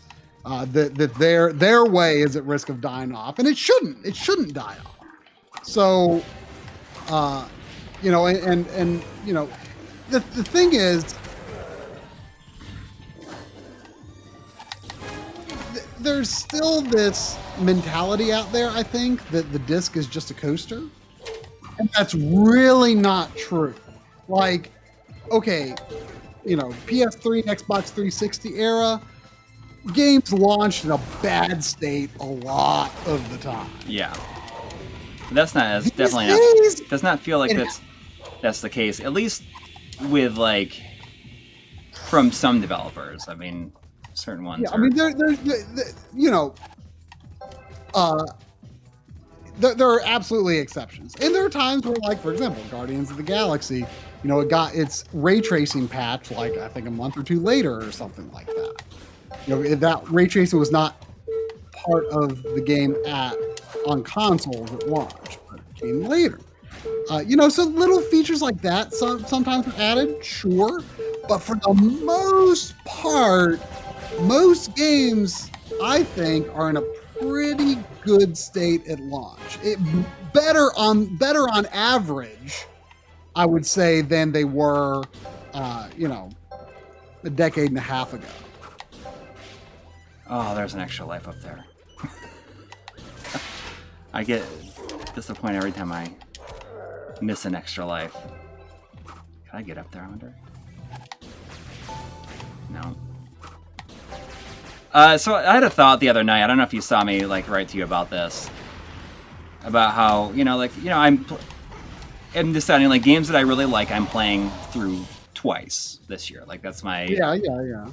And I decided, like, you know what I'm going to do is I'm going to, like, play a game in my collection that I have never played for at least 5 minutes every day. That's a good idea. Yeah, I saw you say that. Yeah, I mean, maybe this seems like there's, like, it's, like, a little bit more exciting than it actually is. But, you know, like, there's so much stuff that I say, like, oh, I'll play this later.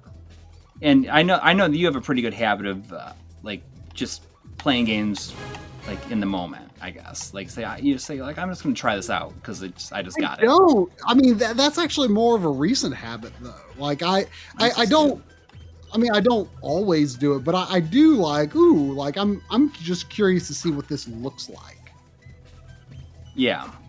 You know, I want to boot it up and see what it's like. But even if I'm in the middle of something else, like in playing like another game, like, I'm just going to pick this game and I'm going to play it for 5 minutes today.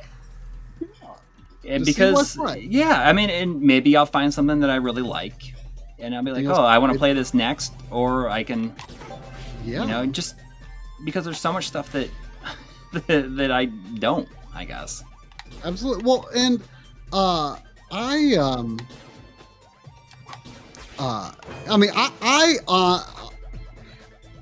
I stay really up to date on keeping my PS4, especially PS4 game. No. What's going on there? Oh, you have to... Oh, dear.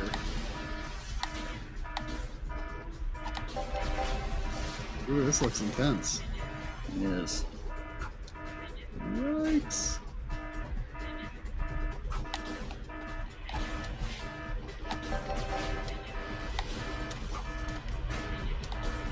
Oh, okay, so it doesn't actually kill you. You fall. That's good. That's good to know. You know what's another 30 FPS game that I played recently with a jetpack is Jet Cave Adventure. Which you finished it, eh? Yeah, I did. I thought that was a pretty darn okay game for what it is. You know, it's a shame though that when you fell, the gems didn't get respawned, which is like so helpful for knowing like how you should fly. This level is like has been like so intense. Oh, I did it! Woo! It's really a little. I missed. I mean, it's kind of exciting, right? Wait, oh my god! So like Kansas City just won in overtime. That sucks. Oh, bummer. Well, that would have been great, though. Great way to end it. Yeah, I mean, what I was saying about you know, booting up games, like I have every single PS4 game I own installed on my PS4 Pro. Yeah. Every single one. I don't even put it on my shelf until I've installed it. Now with the PS5, I have many PS4 games installed on external drive. Definitely not all. And internal storage for PS5, native PS5 games, I'm gonna have to make some cuts soon enough, I think, because I'm not looking to buy extended storage or native games anytime soon. Xbox, actually, I think I'm not that bad off on space for native games on my expansion card. You know what's the weirdest thing? For some reason, I had it in my head that there were 2 expansion card slots on Series X. Like, even though I thought it was. I thought there was 2. There's only 1. Huh? I thought there was 2 expansion slots on there too. So you are sure. not alone. Like must be like a Mandela effect type thing. I'm going to look on the back again just to double confirm.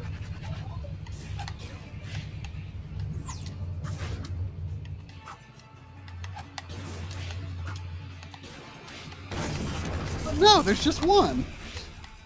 I don't know why I thought that.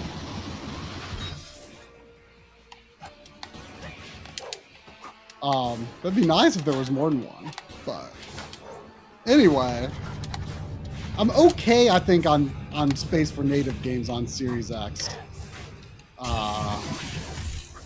But my external SSD that has like non-native stuff on it, though, it's bursting at the seams. There was a $10 super chat a bit ago from Mega X6. Thank you. Thank you. Saying I was rewatching your controller video this week because Nintendo sent me a message about 2 NES Classic Switch controllers for $34.99, and I was able to buy a set. Yeah, I saw that. You know, I was actually going to post that in the what was it? Deals and sales or whatever channel on our Discord. I forget exactly what we call it. And I went there to post it, and I saw someone had already posted it. Yeah, that was a really good deal, because the unfortunate thing is you always have to buy a set. Right. I wish that they would just. I mean, it's probably not something they would do at this point, but I wish they would just make like a regular like USB-C version of that controller. That would be nice. Yes. You know, I've got a charging stand that let me actually look it up so I can tell you which one it is, because the only way you can really charge it is by putting it on the Switch. And a lot of charging docks, especially when they first came out, I don't know if maybe the design of them has changed a bit, but you have to be really careful. Okay, so the Power A Joy-Con and Pro Controller charging dock, the NES Joy-Cons will fit on that. I can confirm that. The thing you gotta look out for, a lot of like Joy-Con charging stands have like a base on them. Mm-hmm. And because the NES Joy-Cons are wider than a regular Joy-Con, they can't slide all the way down. The base blocks them from going all the way down and making a connection. So you have to have a dock that doesn't have that wider base. It just has to be straight up and down where the rails are, or else you can't use it. So that's the Power A Joy-Con and Pro Controller dock. Although it's like on Amazon, it's like $40. I don't think it used to be that much. I feel like I bought it for less than that. That's like that's like more than what you're paying for those controllers. But that's how I charge mine. I gotta be getting close to the end here. It seems like the pig fleet. It's like can Sparkster overcome the entire pig fleet? So like you're going against pigs, you're going against wolves. Yeah, I don't know.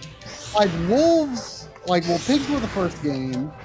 Wolves are a Super Nintendo game, I think. Oh, really? Yeah, and I think it's lizards in the second Genesis game. I've been seeing you fight wolves and pigs. I don't know about lizards. Well, it'd be cool if it was just like this was basically a boss, like the boss after the stage. Because that last stage was like pretty intense. It was pretty intense, and I don't really have much of a desire to like do that part again.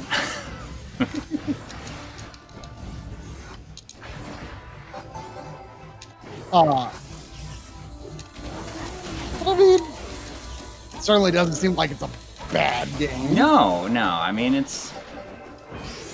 Is it what anyone would want for the legacy of Rocket Knight? No. But I mean, bad? I mean, we probably feel differently on it, but I mean, I don't even think like the second game is like considered to be like super good, like either version of the second game. No, right? Yeah, I mean, I think really is the only.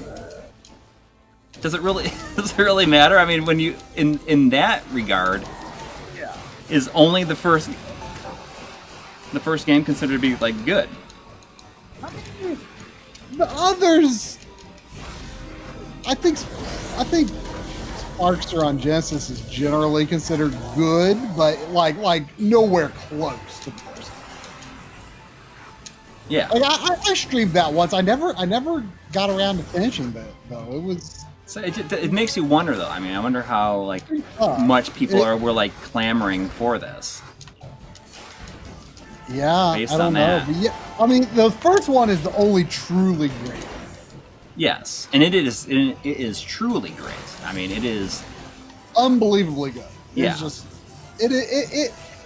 I mean, I always say that and Contra Hardcore are tied for my favorite Genesis. Mm-hmm. Because I mean, it is that good. It is such a great game.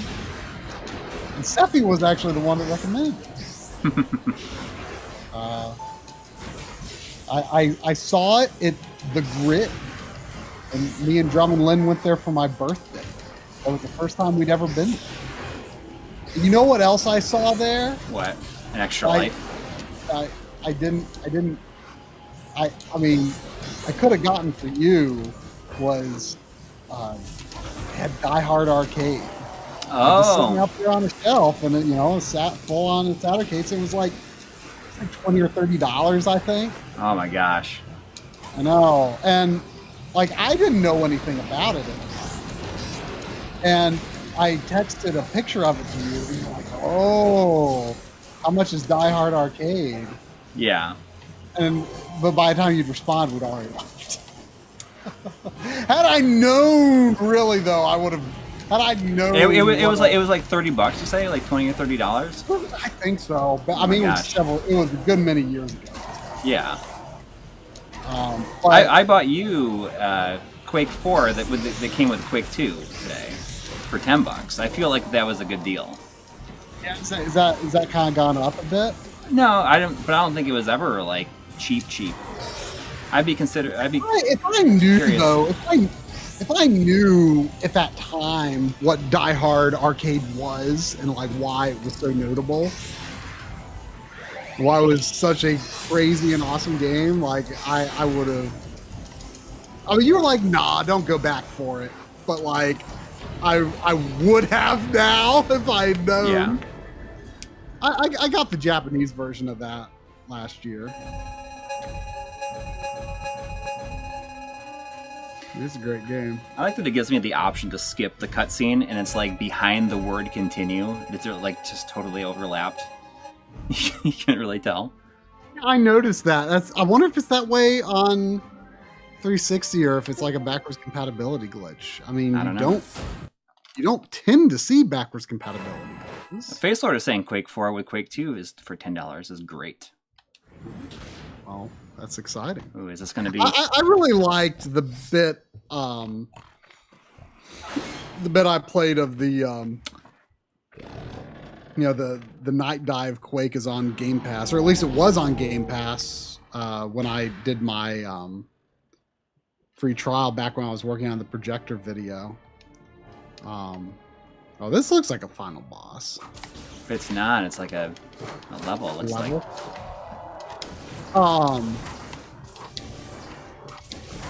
I really like the, I played a level or two of Night Dive Quake on there, and it seemed good.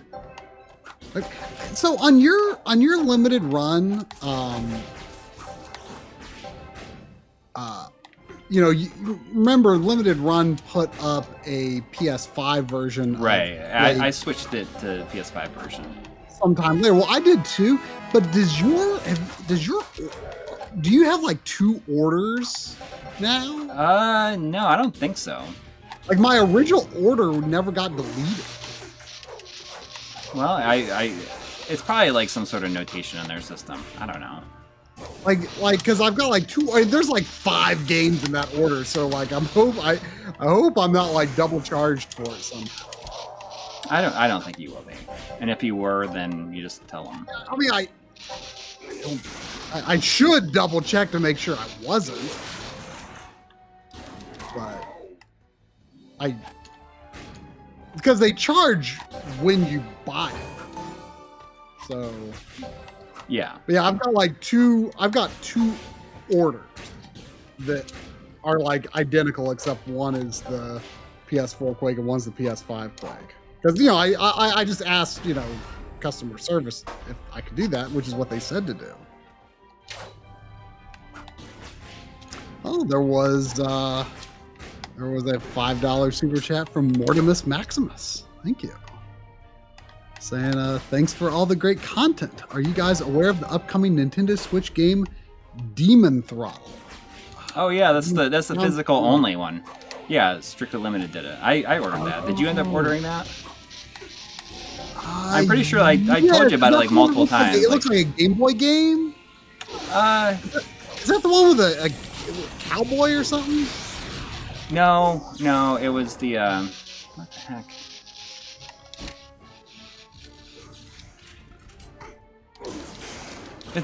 Was he seriously like hurting me when it was like showing me this camera move to show like a different thing? Dang, he was. Yeah, I just saw it happen. That's stupid. Why did they switch the name of this game from Sparkster to Rocket Knight, or are they different? Well, the original game is called Rocket Knight Adventures. Yeah. And then the sequels are the ones called Sparkster. There's a sequel on Genesis called Sparkster, and there's a sequel on Super Nintendo called Sparkster. Even though they're both called Sparkster, they're different games. A Rocket Knight, the original game, I mean the character's name is Sparkster, but the original game title says nothing about Sparkster. Right. So this is actually going closer to the roots in terms of naming anyway. Demon Throttle though, I ordered something. I mean, it feels like after the last level, we've like outlived this mechanic.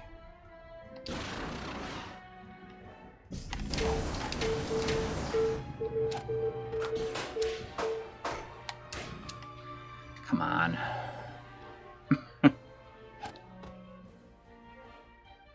I'm gonna look up the trailer for it because I'm not watching the trailer. For this? Or for what? No, the no, Demon for Throttle. Demon Throttle. I'm just trying to remember. Yeah, okay.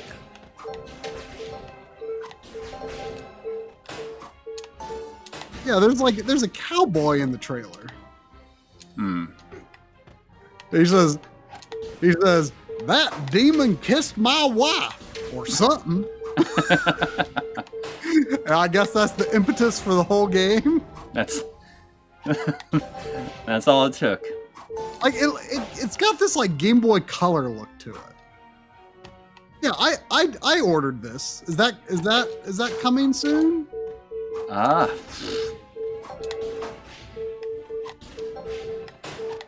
Yeah, I did order that. I mean, you know, as big as I am in physical games, like I have to admit, like the idea of physical only games, like that don't quite fit right with me. Like it just feels like it's taking away something This and is not like so nerve-wracking. Like this whole stuff, like they only did this because it like this mechanic of doing these do not feel very Rocket Knight-esque for one thing, and then to just like kind of drag it on and on. Like for 2 levels, like I think we had our fill of this stuff last level. At least I did. Yeah, like I just like I would be curious if from like a business perspective, if that like, I mean, I know that sometimes, you know, digital games can get lost in the shuffle, and some games, you know, that deserve to do well do very, very poorly. And I don't know if they think that doing a physical only release will somehow increase interest and ultimately sell more than it would have if it was digital and physical. I don't know, like, but it just it does leave a bad taste in my mouth. But it's not going to stop me from buying a game that looks really good. I mean, that game looked really good. Mm-hmm. But it's just I don't know. Like I'm not buying it for the rarity. I'm buying it because I want to play it. You know. Yeah. So it just I don't think I like the idea. Yeah, I mean that's The idea that I have this and now no one can buy it digitally, like does not excite me. It kind of makes me feel guilty, if anything. Yeah.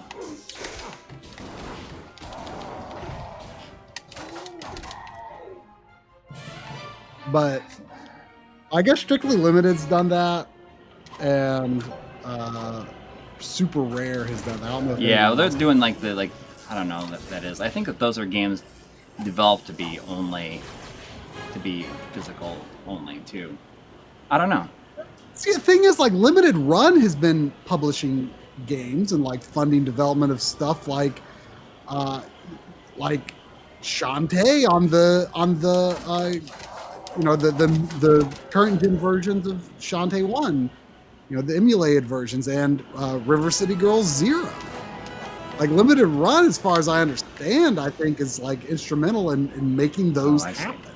And they're publishing the digital versions of them. You know, they're not, you know, making this like something that you can't go get, you know, if you don't buy it physically. Like, and I think that's the way to go. Like, I respect that they want that to be something that anyone can buy. It's not. I guess I just don't like that because that is not why I buy physical media. I don't buy it to have something that you can't have.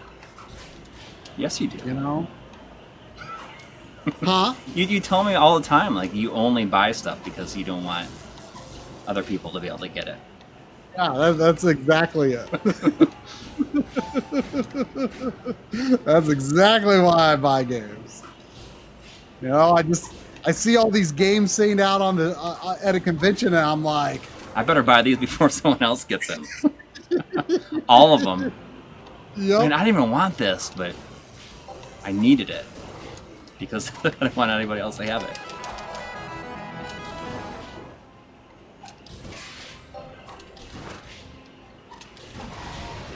Like, I don't know. I gotta be close to the end here.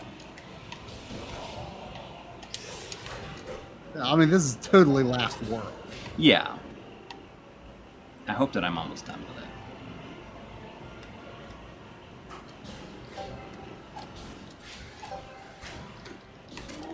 It's really nerve-wracking. There was $4.99 from All Things Mario. And can you show some love to my Mario channel? Got good content. Well, I mean, haven't seen it. You know, for the record, that's not really how you should try and get people to look at your stuff. You know, not generally. You know, not generally. But I think generally people frown upon such tactics. You know, but I'm sure you're doing good stuff there. You know, that's you know, sometimes, you know, YouTube growth, you know, is the tough thing with YouTube growth is you can't just ask people to like go look at your stuff and then expect that they'll go see it, because that's just, unfortunately, that's just not how it works. I mean, you know, in my experience, you know, when you know, let's say you've got social media presence on Twitter or you're streaming somewhere or something, you know, you can say like, hey, I've got this, you know, I'm releasing these videos here. And, you know, unfortunately, for some reason, like, people just don't pay attention.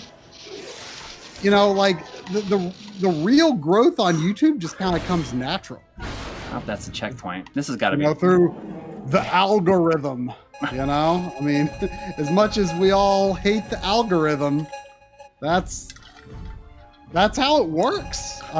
You know, like the sort of the cross-promotional kind of content, or, you know, kind of promotion, it doesn't work as well as you would think it would, which is a shame. You would think that, you know, hey, if people are watching what I'm doing here, they'll also watch what I'm doing here. Yeah. But it doesn't tend to work out that way. So I wish you all the best in your all things Mario endeavor. There was also, oh wait, hold on, I think I missed something. This has got to be. I bet I hit him in the nose.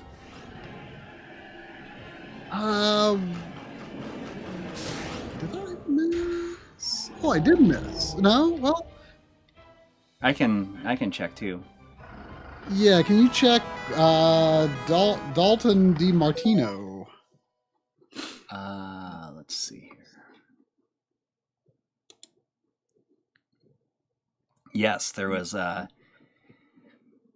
Dalton DiMartino with $1 says, "Is this worth the $15 Steam is charging? Should I wait for a sale?" And I would say wait for a sale. Sales happen on games like of this vintage. I would assume so. Oh, yeah. you know, I think Hardcore Uprising got a sale not long ago.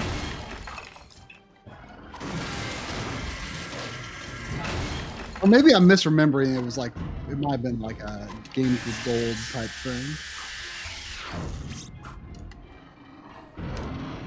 I heard him. Did you look up the Dalton DiMartino? Like that's what it was.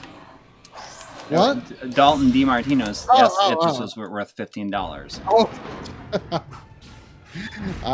My brain said that was just a random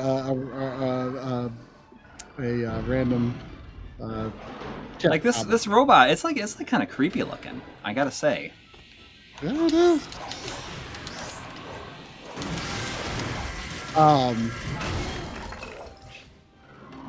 Yeah, 15 seems a little much for this. Yeah. I forget if I own it or I bought it on the PS3 because it was at a time when we thought that the PS3 store was going to close.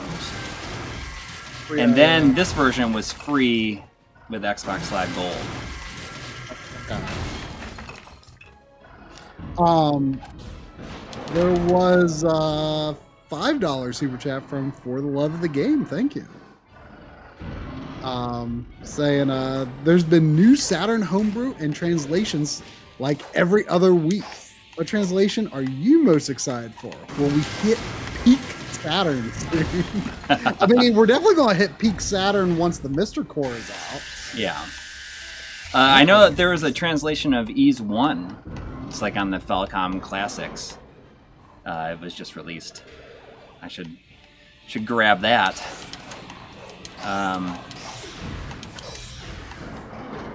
I mean, is that gonna be it? No.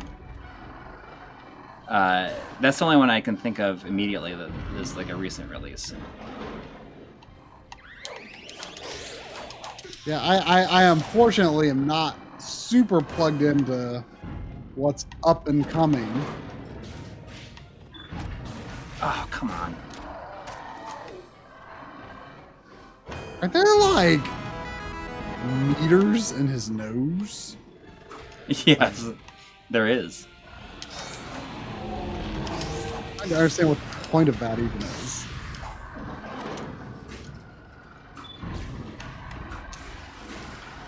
Phenonymous with $2 super chat says, my dream fan translation is Sagaga.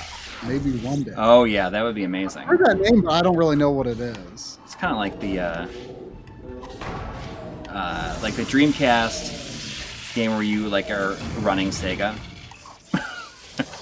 Really? Yeah. It sounds like a Dreamcast game. Maybe they were looking for actual help.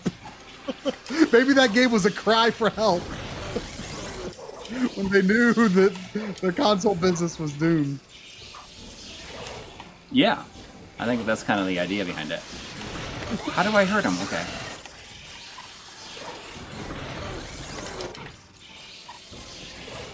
This has got to be the last boss because it's kind of pretty drawn out here. It's still so sad though that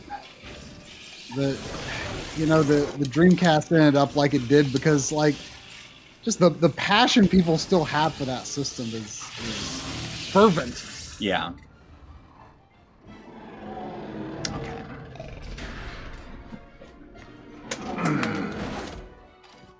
I knew I had to die there. I just had to kill myself so I could give it another shot. How did I get him to come forward though? I'm gonna look at my backloggery and check if I actually have this game. I do feel like it may have been like on Xbox Live sale at some point or something. Oh, this is like at all the way you should play the game because I assume the PC version can do 60 FPS.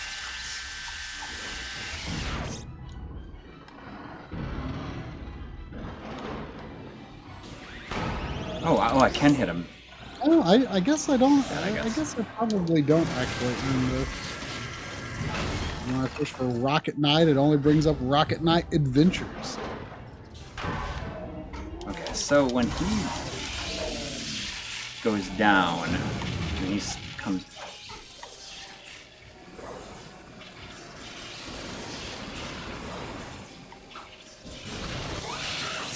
Oh, okay. So I guess that's how I feel. I tried again, then come after me, and then he knock him into his electrical nose. I wonder if there are any other examples of sequels that have the same name as the original game minus a word. Like Rocket Knight Adventures, and then you've got just Rocket Knight. I feel like there's got to be other examples. And I can't think of one off the top of my head.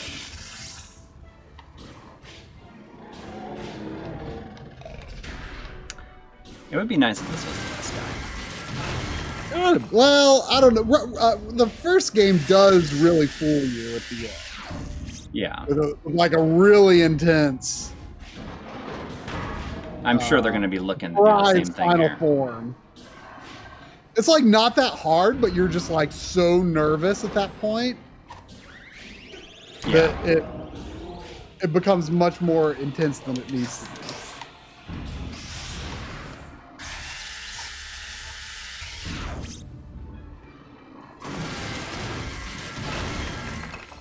Yeah. Hitman sequels and Thief. Did the original games have longer titles?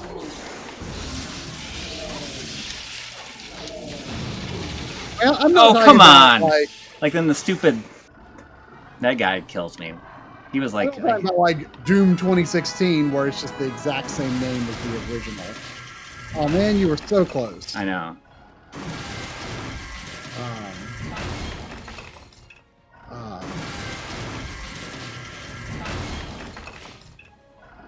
Or like, Tomb Raider reboot is just called Tomb Raider.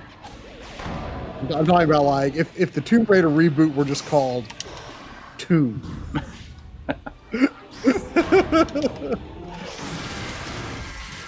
Oh, there's $5 super chat from Kelly saying, "There's been extreme lack in doggos for pup tips lately, hint hint.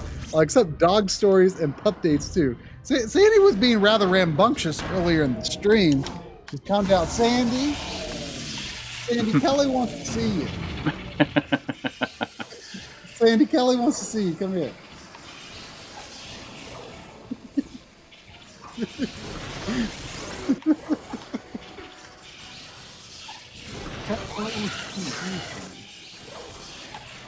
You look sleepy and confused. You weren't sleepy and confused earlier.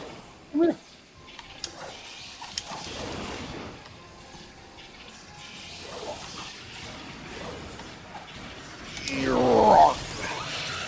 There's a doggy. There's a doggy. Yeah, you seem tired now. Oh, good. A couple of weeks ago on the Backloggery stream, me and Drum were playing Baldur's Gate Dark Alliance. We're really close to the end. And Sadie was on the, we were playing that upstairs. And, Sadie was on the couch between us. And I think she just accepted that we were not going to be playing, her kind of game, her kind of playing anytime soon. And she just laid down and let out the most, like she just finally in that moment gave up all hope that anything fun would ever happen ever again. Well, here's another good pup story. A few days ago. What is going on here? I'm going to try to muffle my words here because Sandy will get excited. After dinner, the routine is I check the mail after Sandy finishes eating, and she's always expecting it. And then when I say those magic words, check. She's all like, woof, woof, woof, woof, woof. She gets real excited about me checking the mail. And she's looking at me suspiciously right now. She knows you're talking about her. Yeah, and so she just finished eating dinner. And $2 from Kelly again. Adorable. The dog gods have been satisfied. Thank you. So anyway, Sadie finishes eating dinner, and she's looking at me expectantly like, "You're gonna do it, aren't you?" Like she usually we go out to the bathroom after she eats, but she doesn't even want to do that. She wants me to check the mail. So I said, well, Sadie, you want me to check the mail? And she goes, and then she coughs like gags and coughs like right after eating, and then it goes crunch, crunch, crunch, crunch. Yeah, you did. You need to chew your food better, Sandy. She really like her like main kibbles. She just like, she doesn't. I hear almost no tune. Yeah. Was that a funny story, Sandy? How did you give me health before? Which one? Okay. Crunch, crunch, crunch. Well, now she's kind of into watching this pig on the screen. Yeah, well,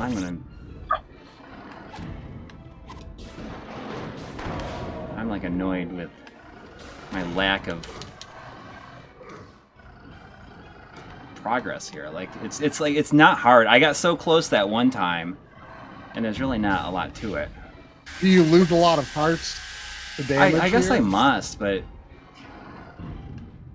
I mean, obviously you're losing him to damage, but I mean, does I just strong, I guess. Oh yeah, you've only got 6 lives left. That's don't fall apart. I know. Come up here. Come up here. Yeah, Sandy up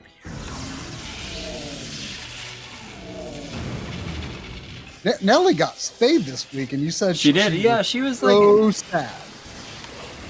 Yeah, she had a rough time the first couple days there. First like day. She's feeling better now? Yeah. Oh yeah. Well, you said that she got like her rabies shot this same visit at the same time. Like yeah. Crazy to me. Because like say it like just from getting her like one of her first big rounds of shots, like Sandy was pretty wrecked. Like she still like gets kind of wrecked with shots. Oh, I wanted to get one more hit in there before he came back to life. Don't get greedy. Don't get greedy. That's what costs you hearts. Yeah. Okay, now we're back. Let's do this. See if I can do this. I mean, it's not that hard.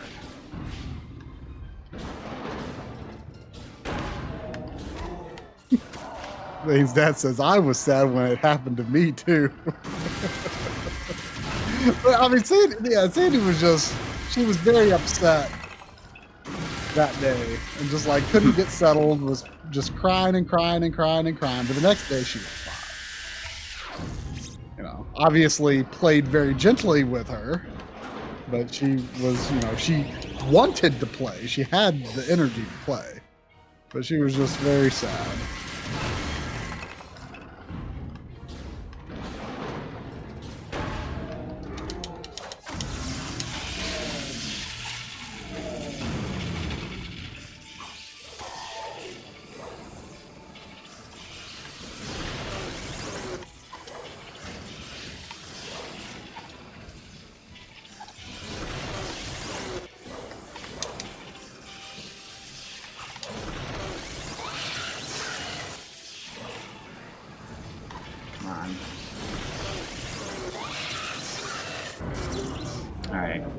I've been seeing Kinto Zero talking off and on again about the challenges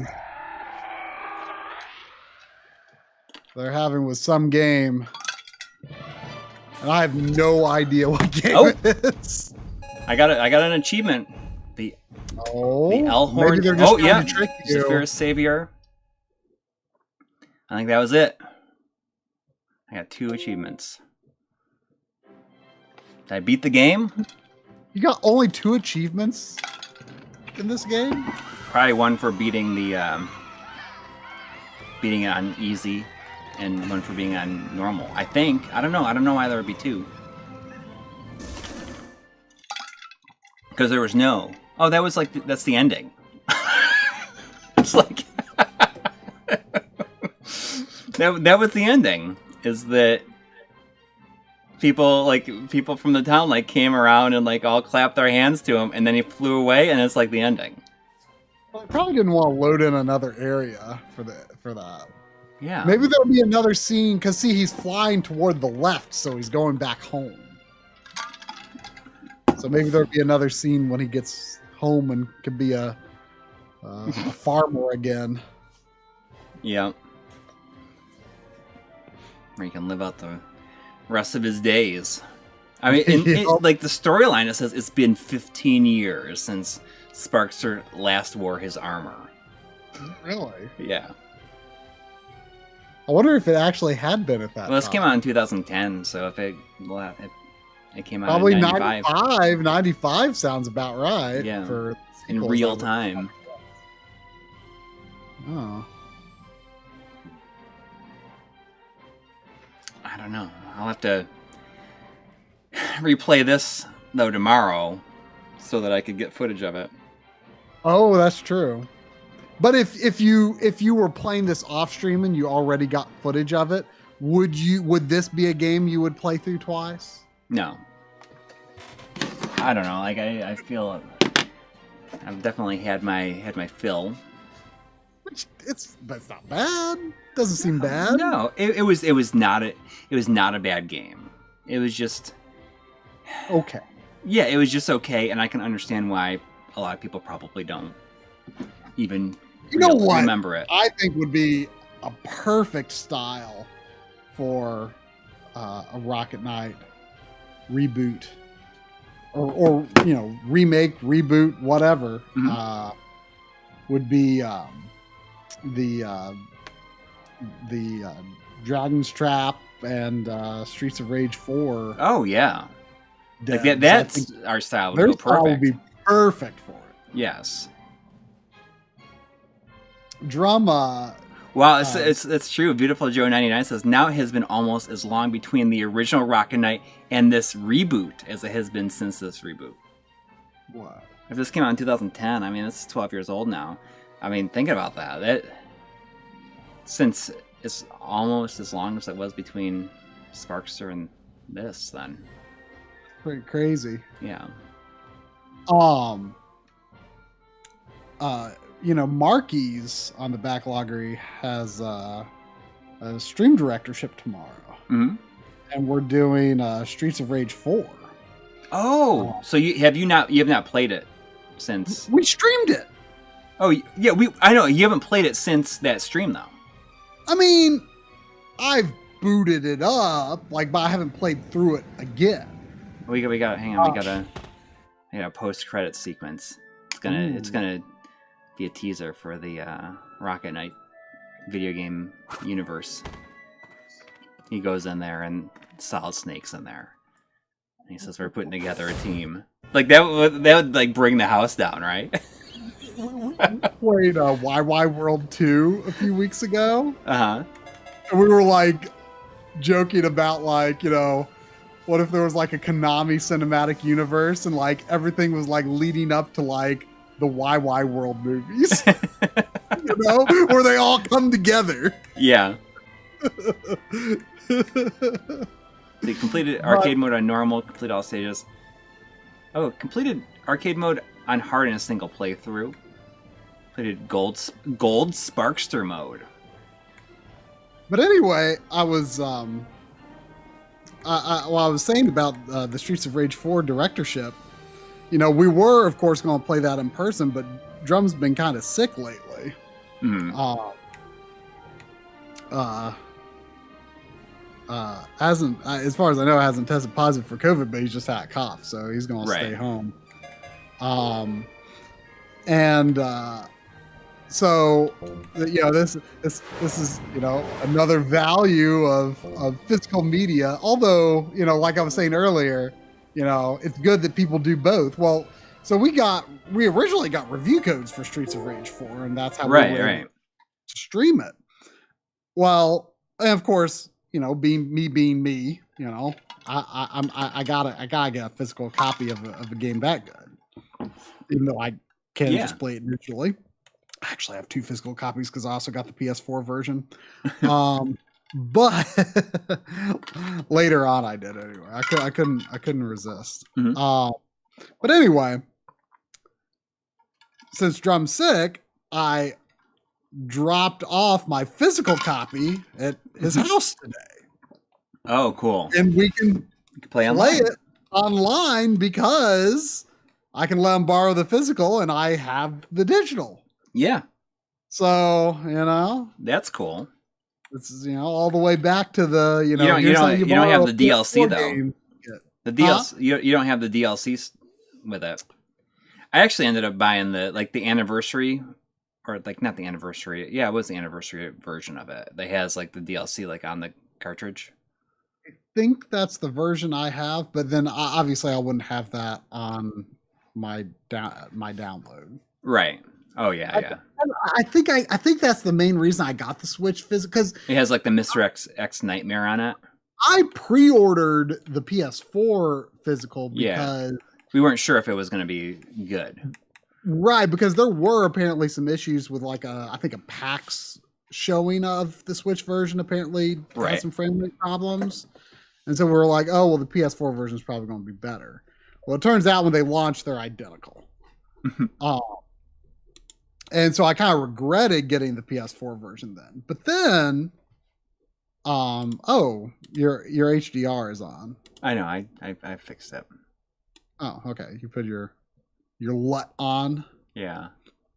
So anyway, I think then I think this is how it all went. Later, when there was the complete version on Switch, I justified it to myself by getting that. So you're like pretty far into this now. Oh yeah. I mean, you look at the map and you can see all the stuff that I have to do. I have to, I don't know. Like I just played it a whole bunch on Friday night, and then yesterday morning, I played it a bunch.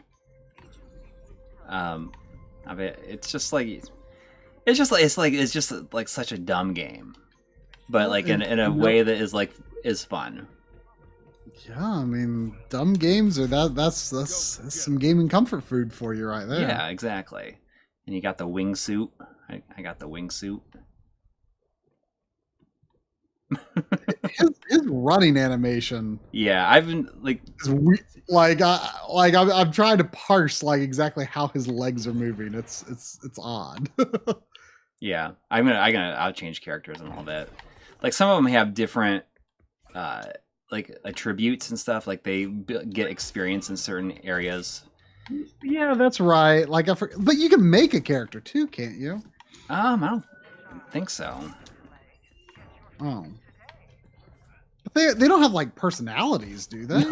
No. No, only Terry Crews's character has a personality, because they have him yelling all the time and going woo.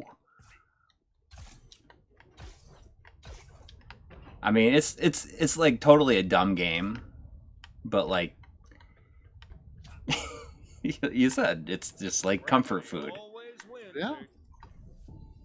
Let's try out some different characters. I got some other ones. I only have that many more left to get. What makes this kind of open world game more appealing to you than the types of open world games that you're tired of?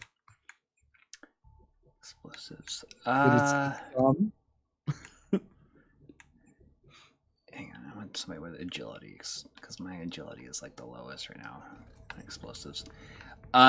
Really, the thing that makes this one more interesting to me is because of mainly the superpowers make it fun to, you can jump higher and higher over time, and it's fun to play in that way. But really, you can just do all kinds of stupid stuff. It's just fun to, blow up people's cars and stuff. And this one specifically, it's probably horrible. that I that this is funny to me, but it's just that is just ridiculous. I'm waiting to see. But the thing is you can vaporized. Well, but sometimes they can run so fast you can just run down people, like run into him and I'll knock him over. Super taller than they are too. Yeah, I think so. Like, you look like you're like 2 feet taller than like the NPCs. That's what the Oasis precinct is all about. Hang on. The hottest nightclubs. So once they die, you can pick up their body. It's like, I can't believe that they even like do this. But you like pick up their body, and they're just like flailing around, and then you can be like throwing people onto each other. Like this, it's so stupid. But like, they're just like, we're just gonna let people do this because why not? I mean, it's comical. I mean, like I wonder how I will. It's so stupid. Oh, excuse me. I do wonder. It's making me burp. Wow, you like threw her like really far. Like, really far. It is so stupid that that's what makes it entertaining. You know, even like way back in like the GTA 3 days, when a friend of mine had that on PS2, and like everyone was into that game for just like, well, you can just like running around and doing stupid crap and seeing how many cops you could get after you, right? Yeah, like that. Like no one that I knew at that time, like I didn't even know what the main objective of the game was. I didn't even know there was like I don't even know if I knew there was a main quest of any kind. And like that was like around the time I first heard the term like sandbox game. Yeah. Well, it was, and I was really kind of turned off by it because it was just like it just was not that interesting to me to just like see what kind of crazy chaos I could make. Like I wanted there to be like a reason for doing whatever I was doing. I wanted the main plot. Mm. And like that bias, like to this day has like kind of stuck with me, and I've like never really played a GTA game. Like, I mean, I've messed around a tiny bit in GTA 3. That's like about it. Lacquerware, I finished it. So I'm just screwing around in Crackdown 3 now. There was Gaming Blows has been a member for 17 months, and he says, you guys play Terminator Resistance, the most criminally underrated title in years by critics. That is, it's brilliant and even better than Prism. Try it. I have it. I actually almost thought about streaming that tonight. Wasn't that game available from limited run or something? Yes, I got the PS5 version from them because I heard that it's like essentially like the Future War movie or the Future War Terminator content that people wanted, I guess. And it just that part of Terminator has never interested me.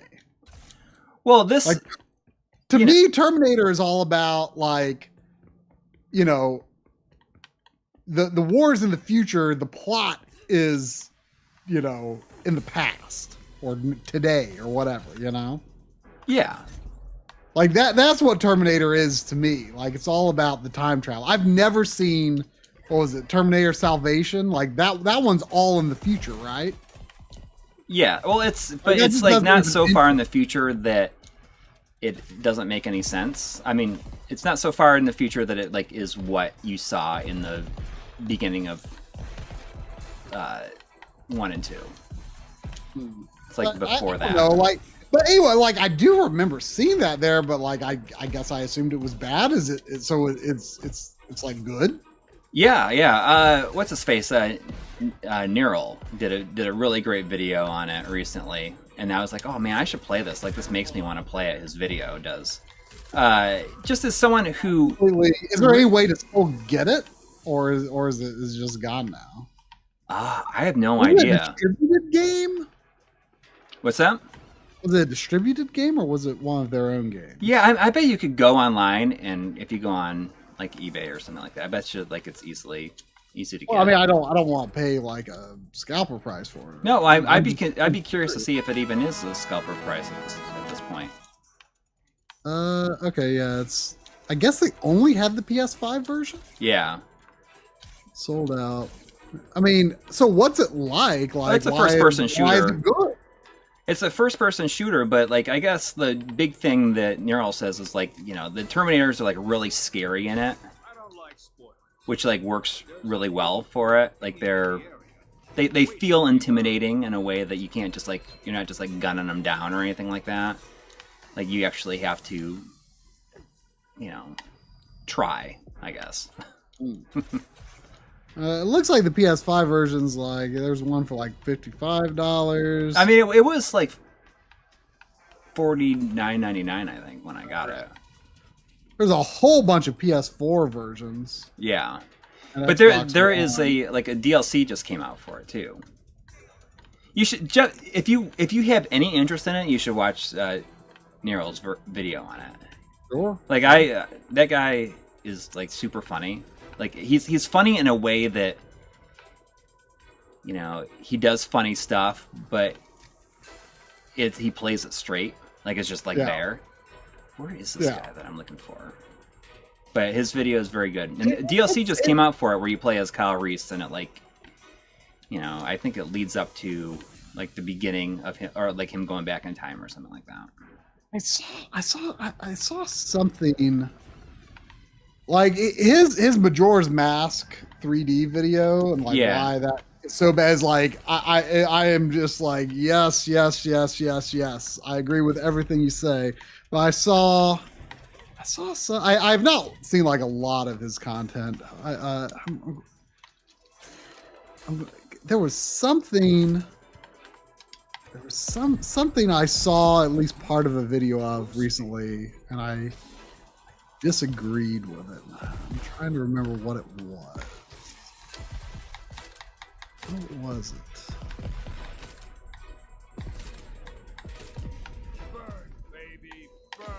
The stupidest part about this is like the director guy, like just does not shut up. He's just constantly saying like stupid stuff, and it's like we got to make this guy more of a character because like he's the thing that everybody remembers and everybody really liked about the first one. It's like that's not true at all. For one, but it's just it's dumb. I guess I'm just going the wrong way, I huh? can't remember what the video was, but I think I saw something on his. I'm just like, I don't agree with this. Yeah, well, you don't have to agree with him, but I mean, it's like, but the Majora's Mask the video, Majora's- that's the main one I've watched, and it's just like so spot on. Like the Majora's Mask on 3DS is,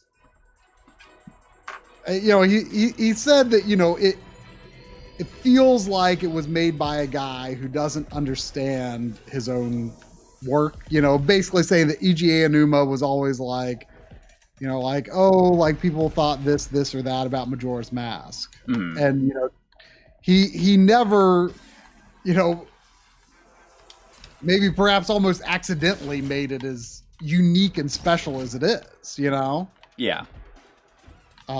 It's just Majora's Mask, the way that game came together is just kind of lightning in a bottle. Like it is a product of its circumstances of how and when it was made and why it was made.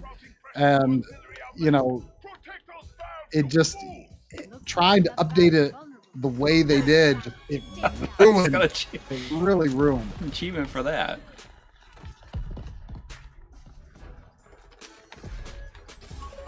I just got 2 achievements for like running into the wall in the wingsuit and it like knocked me down. Crash landed in the wingsuit. Rare achievement at that.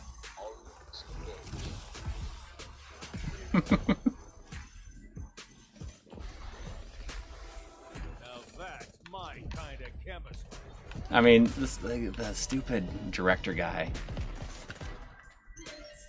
It's so dumb. But it's that fun kind of dumb. You know what I mean? Oh yeah. I am very much into fun dumb. Yes, this is the newest Rocket Knight game. They decided to take it in a different direction this time.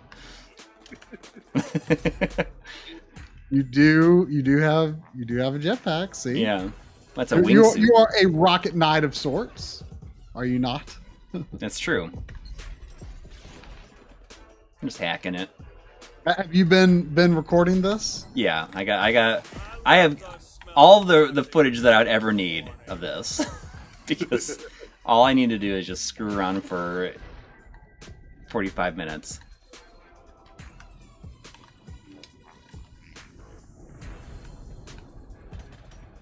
But whatever. I mean, I love how colorful the explosions are. yeah. It's a very blast core in that way. Man, that is a game Microsoft needs. Blast Core 2 is something they need to make happen.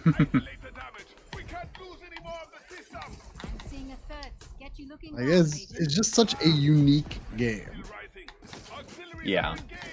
Like I feel like of all games I can think of, like that is possibly the game that defies genre descriptor more than anything I can think of. Like I do not know what I would call it.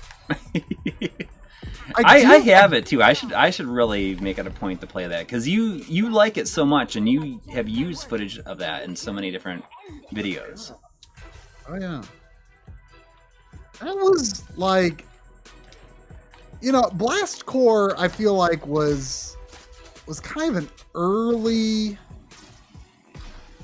That was kind of like at the cusp of me branching out in what types of games I was getting, because I was mostly just play, platformers and stuff, Yeah. some puzzle games and things like that. But my gaming tastes were not very diverse. Mostly just platformers, and Blast Core was a fairly early N64 game, and I realized pretty quick that I was going to be running out of things to play if I didn't, try some things that were a little more, outside my comfort zone. And so I Blast Core definitely made an impression in that way. I gotta find the way to unlock this little this thing here. Try this gentleman has a question. Oh, is it in the Streamlabs? Let me check it out. Oh.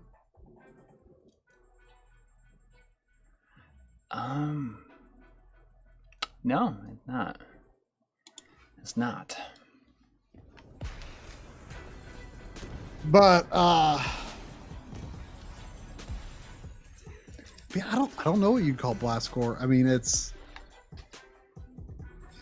I guess you could generically call it an action game, but that doesn't really feel right. Like it's got a little bit of. I just carried that thing around. Oh, here it is.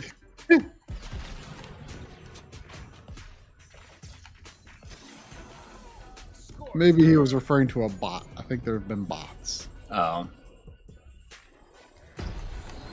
That might be a fun stream game then. I should play that on stream sometime. That would be interesting.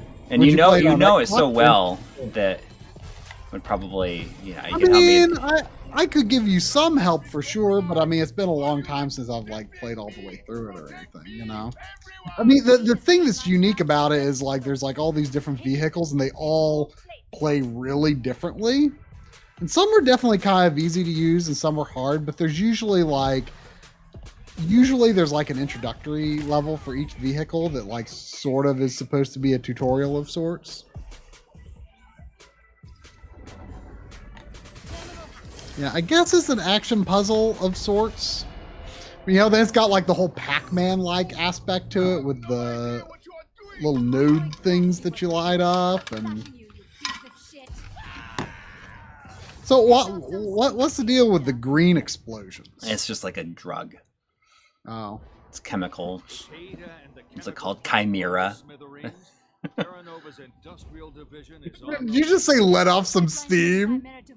Maybe. I didn't say it. The subtitle said let off some steam, whatever the character was. Yeah, Chimera.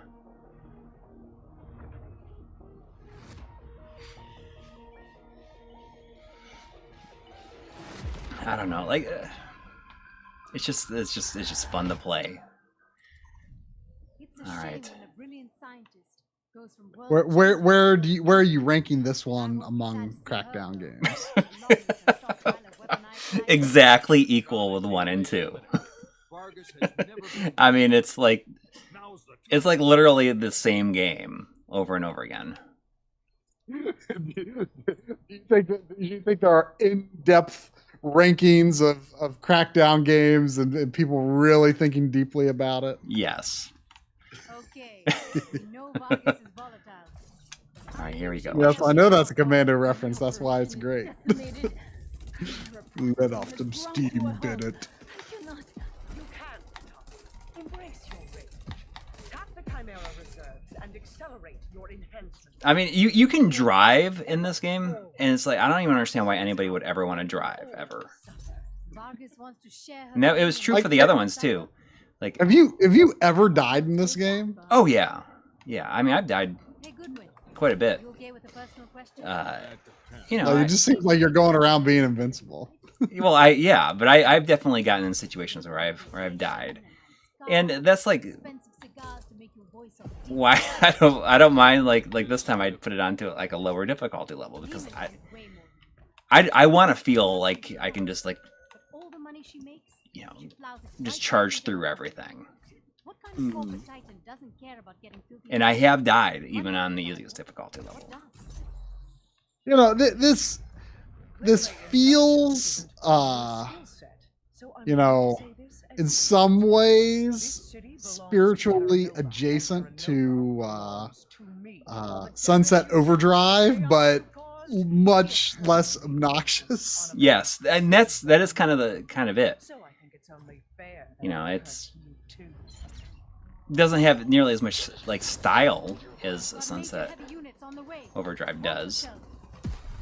I mean, that's kind of like style in a bad way, in an obnoxious way.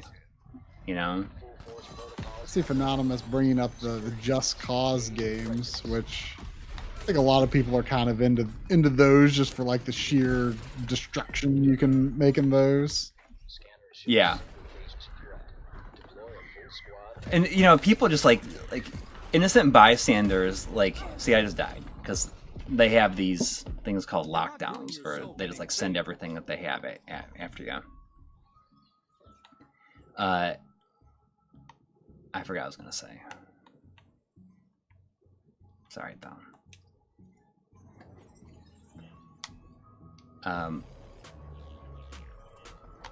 I don't know. Forgot. And you don't have to collect every single one of these green orbs, but they do a good job of like if you see one, it makes you really want to get it. What did they do? They just up your agility. Well, so you were commenting that like one character like gets more experience for certain things at a time. Yeah. Like I just picked her because she has like her driving experience is like plus 10%, and I never drive, so I wanted to maybe pick a character that would get more experience in the times that I do end up driving.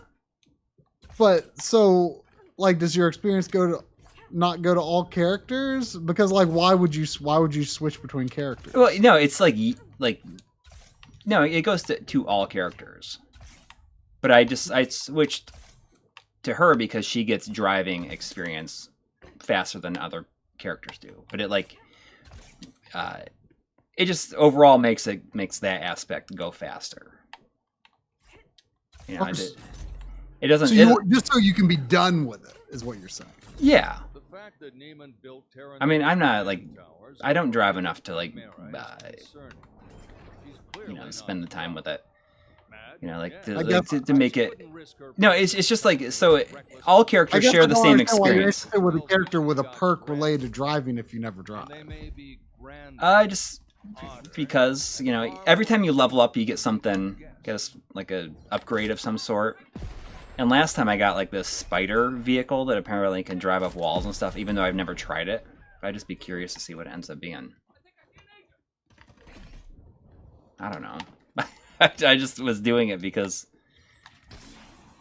you know, all my other stats are like over level 5. Although, you know, some of them are going past level 5, so I wonder how high they go. In previous games, I think it was like level 6 was the max. Ooh, can I go up here? Oh, I didn't change my mind about anything.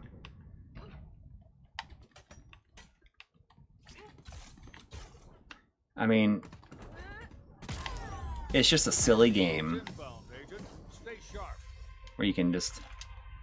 You're kicking ass, Agent. They've marked you as a threat. It's just like... You know, my son came in when I was playing this, and I thought like maybe it seemed like the kind of game that he would probably have a fun time just causing chaos. But like the director guy just like swears constantly. And it kind of ruins it. Well, I mean, that's too bad because it does seem like a game that kids would have a fun time with. Yeah, I mean, there's a whole other mode that's just like is built around just screwing around, I guess. I think you can spawn whatever items you want and stuff like that. Let's see, where is she? Where am I going? Like the whole game is like kind of outdoors, isn't it? Like I played just a little bit of, you know, I played like 30 or 40 minutes of it once. Mm-hmm. And like there's like this building that you go into in the very beginning of the game, but like it's like kind of it's just open and you go inside. Yeah, I mean that's like what I just did. You never like load into a separate area, right? No. It's just open world all the time. The whole game takes place in this open world. And you don't... The thing, I guess, maybe something that makes it more approachable is that you can just kind of just do whatever you want. You can progress through it, and you never get locked into missions. You can always, like, leave and come back. And the things that you do destroy during a mission will stay destroyed. I was kind of under the impression that you just, like, go around, like... blowing stuff up, and then you get like the attention of like certain overlords or something. I mean, that's part of it, but you know, you try to take out these different crime bosses essentially throughout the city, and you can just do like, you know, like little you like destroy their base, like sub objectives will pop up that will like help you like locate them. You know, the more of them that you do, the faster you'll be able to locate them. So it almost sounds like you're not really doing like explicit missions. No. You can do whatever you want. You're working toward those overarching goals, like just a little piece at a time. Yeah, without like going in and out of like separate. Yeah, like mission like where it just like gives you like a separate screen or something like that. It's just, you know, I guess in a way like that is kind of cool because like the whole world is like the level then, and you never feel like there's a separation of it, and that's a good thing.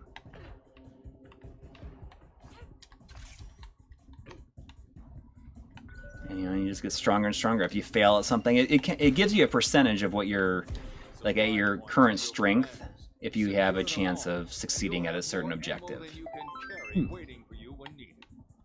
Oh wow, we've been getting a lot of these. A lot of people are. Stream, Scott Snyder, member for 18 months. Dang. Thank you.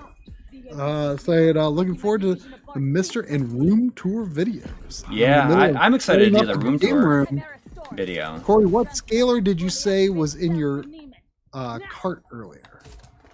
Cart?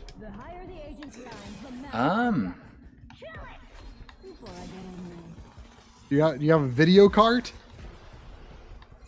No. Was that a mistype? Maybe. Do you mean something else? It's been a while. It was something like maybe in the Discord I said something. Where I was like, oh, I've had that like sitting in my cart for a while, but I don't know if it was like a scaler. Oh, like a Amazon cart. Yeah, like that's all I can think of. Something about CGQ. Oh, it wasn't a scaler. It was like a the Ambernick. Yeah, like the handheld. A handheld like emulator thing. Yeah.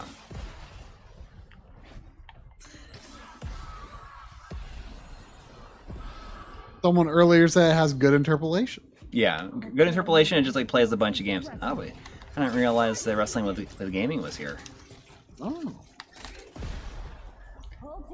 I also noticed that anti-aliasing is here, which is one of my favorite usernames of all time. We haven't seen anti-aliasing in a while. Oh.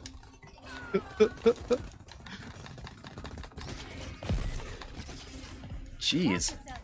See, and you stay alive because the more people you kill, you get like health from it. So I'm just like kind of getting manhandled here, but I stay alive because I cause enough explosions to kill other people. That's the key to your survival. Cause enough explosions. I don't know why, but I really like this like wavy toxic effect. Yeah. Like it's very basic, but something about it just is. Do you own this game? Yeah. I mean, that's probably my favorite part about Game Pass is that you can play all these these games that you have installed without like getting out the disc. Yeah. It's like the biggest perk. Silly. But like, yeah, I mean, when I look at my list now that you've got, Game Pass for us, I'm just like, oh, look at all these games I can play with no effort. Yeah. And I mean, that's exactly what happened with this, really. Oh, yeah. No. Oh, I have not played Flight Sim in months, but you could feel like the fact that I could just play it without grabbing the disc makes me much more likely to just be like, oh. Yeah. Oh, is that where I'm going? No, that's like the. Oh yeah, that's true. Your projector, your 720p projector's on a cart. Oh, that's true. That's true. I told you about how I put that on the side of the house before it started getting cold out. Like I hooked it up and brought it outside and projected on the side of the house. Pretty sure I mentioned that. Yep. Samacom says, ever since the projector video, I've been on the hunt for a screen/projector that will do 720p justice. Never saw it look as good as it did in that video. No, that's my favorite part about that video is how good you make 720p look. I mean, that hardcore uprising shot, or there's like two hardcore uprising shots, like especially that close up of the character. Mm-hmm. Looks so incredible. I actually that was something I should have tested Persona 4 Arena on it, because that's also a Arc System Works game. And, it has a similar pixelated art style. And I remember very clearly when that came out around the time I moved into this house. And it was one of the first games I played here. And it has this a sizing option in the menu. And I remember looking at it on my TV and wondering why it didn't look pixel perfect. You threw that guy so far. That's so stupid. You threw him into the sun. Right?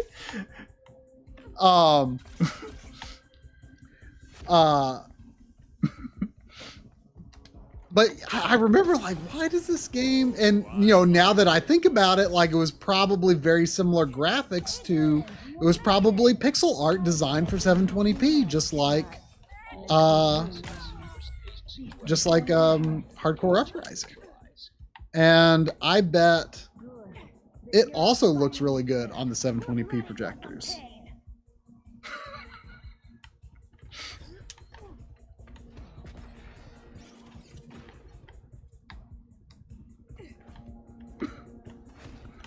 It's just... Oh, it doesn't let me pick him back up again. Oh, here we go.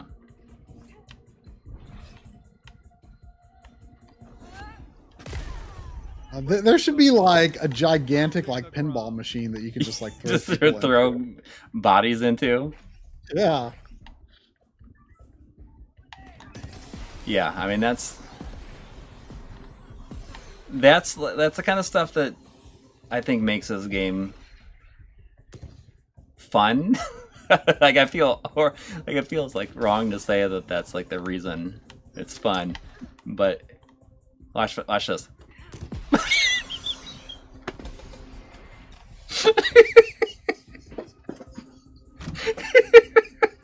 my gosh, what's going to happen here? Oh wow!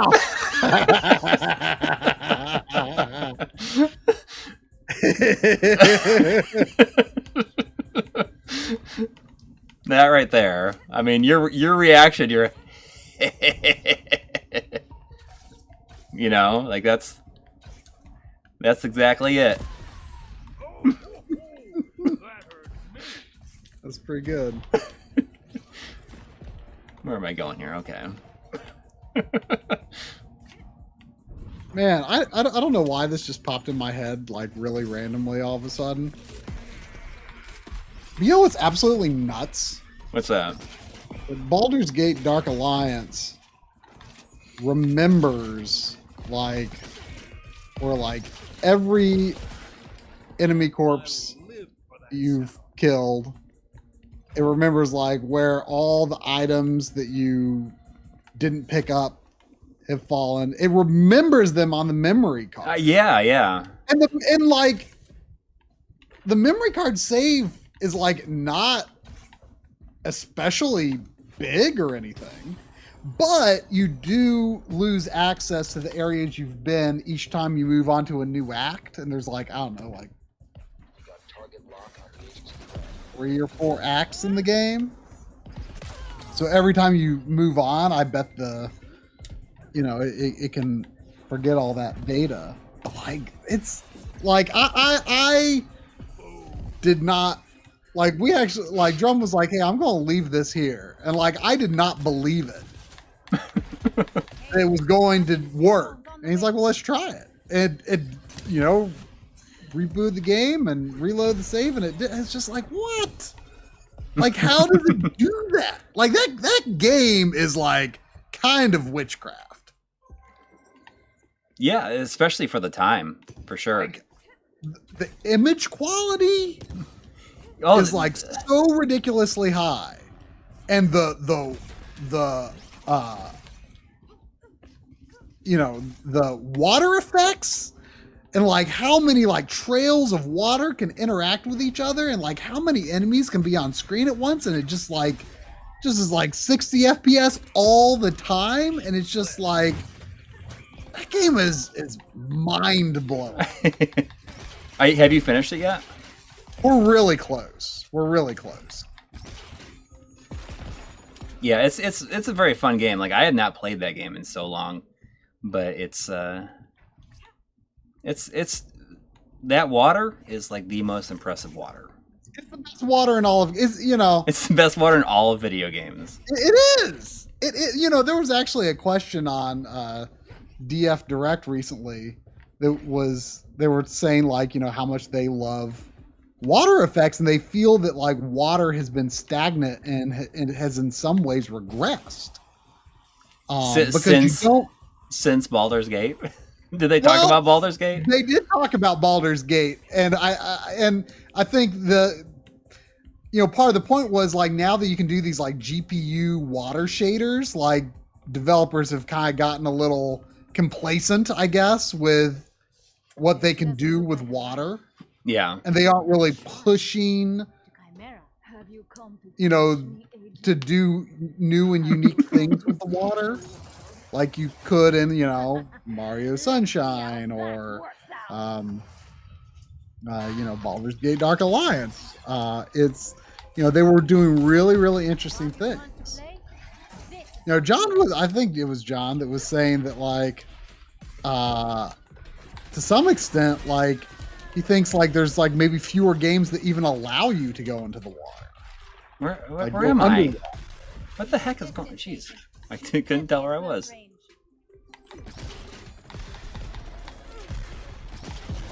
Jeez. I got killed. I don't even know how that happened.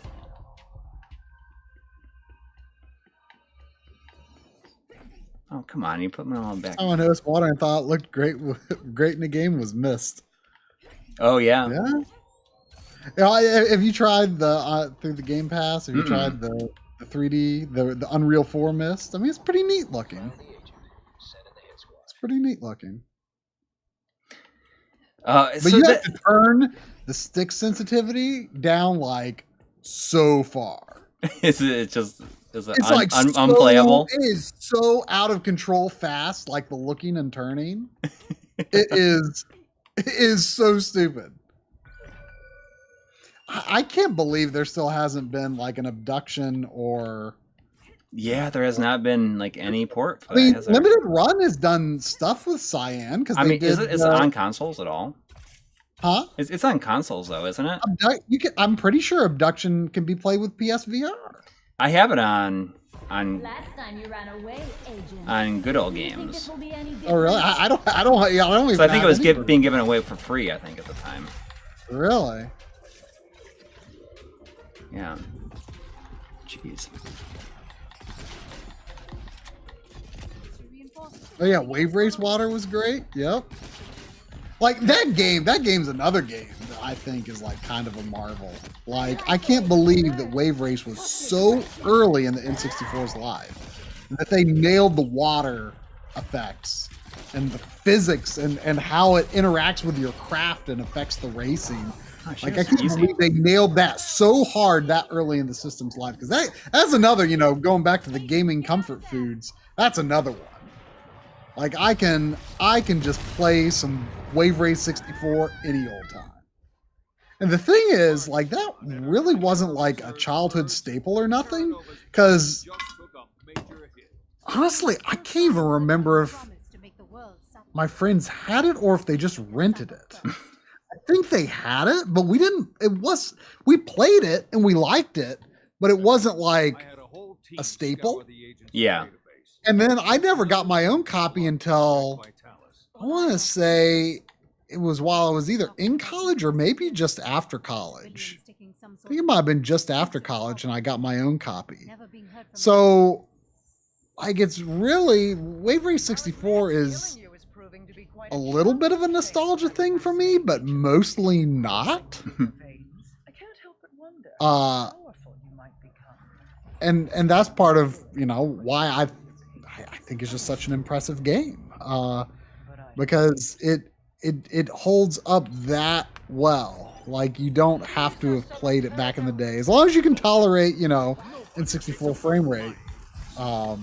It is impressive. It's a great. I can just play that game anytime. Wave Race Blue Storm is great if you put the time in to kind of get to know it. It's much more technical and difficult to play, but it is good once you get into it. But Wave Race 64 is just so approachable. It's just so fun. Let me just do this and probably wrap it up for the night. I'm just gonna see if I can survive this. Oh yeah, I always do hear Sea of Thieves Water is great. I mean, I did play it very briefly that one time. You know, John keeps saying that the three of us should play Sea of Thieves sometime. Yeah. Or maybe I don't know if Audie's played it. He maybe he would be willing to play it too. I mean, John is like actually kind of. He said that game is actually pretty neat. I played it very, very briefly for the 4K TV episode. and she'll have to regroup. I rented a couple of Xbox games from Redbox. Just because, at that time, there was like not that many games overall with 4K support, Yeah. Like, even though PS4 Pro had been out like a year and a half by then, and Xbox Series X had been out, or One X, excuse me, Xbox One X had been out for about half a year. Like games that, I'm not talking native 4K. I'm just talking about rendering the game at any resolution above 1080p was still like not super common at that time. And I did not actually own that many games for either system that really supported it. So that's right. Yeah. I wanted to, increase the number of games that could do that in that episode, so it wasn't the same games all the time. Something that I sometimes think about is how crazy it is to think about how kill themselves out there. We were in like 240p land for so long in games. Yeah, it's crazy to think that, and then, that it took so long to like move on from that. 480i and 480p was like a generation. Yeah. Which, that was in some ways a bit of a jump over 240p. But if you're thinking of like in terms of like fields per second, it's actually not really a jump over 240p. And then you go to HD and like over 480p, like 720p is like not, is more of a 1.5 jump, not a 2x. And then to 1080p from 720p, again, not that huge of a jump. But then you go, and technically when you're talking like 1080p to 4K, you're technically, even though it's like 2x horizontal and 2x vertical, technically, and some people will get nitpicky about this, it's 4 times the resolution because it's on each axis. But I mean, it's so crazy to me that we went from rendering, we took all those baby steps for all those years, and then not just from one generation to the next, within the generation, we went from 720p to 1080p being the new standard at the start of the generation. 1080p is the new standard. Within that generation, then we go to 4K. And yes, I know that oftentimes it was not native 4K. Oftentimes it was. I mean, it could be native 4K. I think more often than a lot of naysayers believed.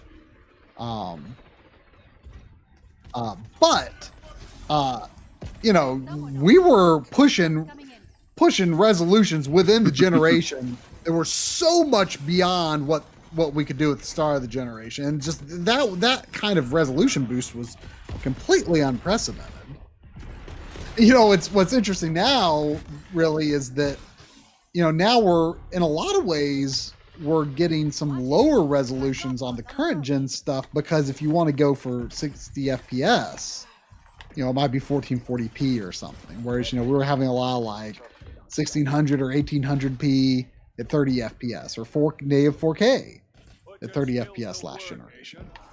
But, I think 1440p, at couch distance, 1440p looks close enough to 4K to my eyes from couch distance. And it's absolutely worth the jump to 60 FPS. Yeah. But then there's other trade-offs like ray tracing. Like, I was just telling you, like, I'm actually playing Guardians of the Galaxy at 30, partly inspired by John, who I'm pretty sure played it at 30. Mm-hmm. Like I said, I will always go with performance now. Like, I just, like, for some reason, if there's an option, which, I mean, most games do have an option, and I will always... you were talking about this game, we were talking about for the stream, and you're like, it's right away, like, oh, it's 30 frames per second. Yeah, we've gotten pretty spoiled on current gen being 60. or at least have the option for 60. But the reality is, I get used to it really fast. Yeah, well, that's how it was with us at first, too. like I was wavering on Guardians of the Galaxy at first. I was like, maybe I want to do 60. But see, the thing is, you can do the ray tracing mode at 30. I was like, well, I kind of want to see the ray tracing. And you know, within like 20 minutes, like I'm just like not even bothered by it. You know, like my eye adapts to lower frame rates. Fine. You know. Yeah. Now, a lot of people, you know, treat frame rates like such an elitist thing. Like there's some people that's like, oh, I can't even stand 60 anymore. Like, oh, like can you even imagine just like thinking like you can't stomach console games because 60 frames per second is like not good enough. Like you got to have like 140. Yeah. On your PC. I mean, Eric Fox said, we don't really need 8K though. I think that we can. I think we need to like focus on getting 4K like working pretty good. Like I don't think. I mean, honestly, it's I think I don't know if they were like completely serious, but they were talking on Digital Foundry. Like they kind of want like almost as a New Year's resolution. Like they want this year to be the death of pixel counting. Yeah. Because pixel counts don't really have that much to do with the final image quality. It's all of the processing techniques that you do along the way. Right. And the things have gotten quite advanced. But then they said, like for Switch, for example, they would still keep pixel counting Switch because it still matters there. They're not doing as advanced upscaling techniques, and it definitely has an impact, especially if like native resolution on the Switch screen does make a big difference and things like that. Well, like once you're over 1080p, like I mean, you can even make 1080p look real clean these days. Real clean. Real clean. Well, like it's just I don't know. It's just funny to me, like people thinking like 60. Some people do. They think like 60 is like not even good enough anymore for it. And it's like, what's so funny to me is it's like it's always like in this elitist thing, like, oh, my standards are so much higher, like I must have these higher frame rates, and it's like, just like that's something you should be proud of, because I can boot up a 30 frames per second game and be used to it within like like I said, like I don't know, 20 minutes. Like I stop even caring that it's not 60 anymore. Or I can play an N64 game and play it at 20 frames per second and still have a good time. Like to me, that's like almost the more elitist thing. Like I am flexible with my frame rates, Yeah. Like I should be very proud of that. I should take pride in the fact that I can adapt to lower frame rates. Yeah. And just enjoy the game. And just enjoy. But I in most situations, I would choose lower resolution to get higher frame rate. No, not 120. Like maybe I'll change my mind when I, at some point this year I'm going to have to upgrade my TV. I'm going to do it. I'm going to do it at some point this year.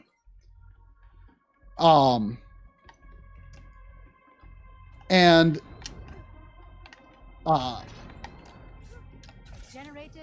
like maybe 120 hertz somehow looks better on a newer TV. I don't know, but like I tried, obviously I tried it with Monster Boy, and it's like, oh, I guess it's okay. Yeah, it's okay.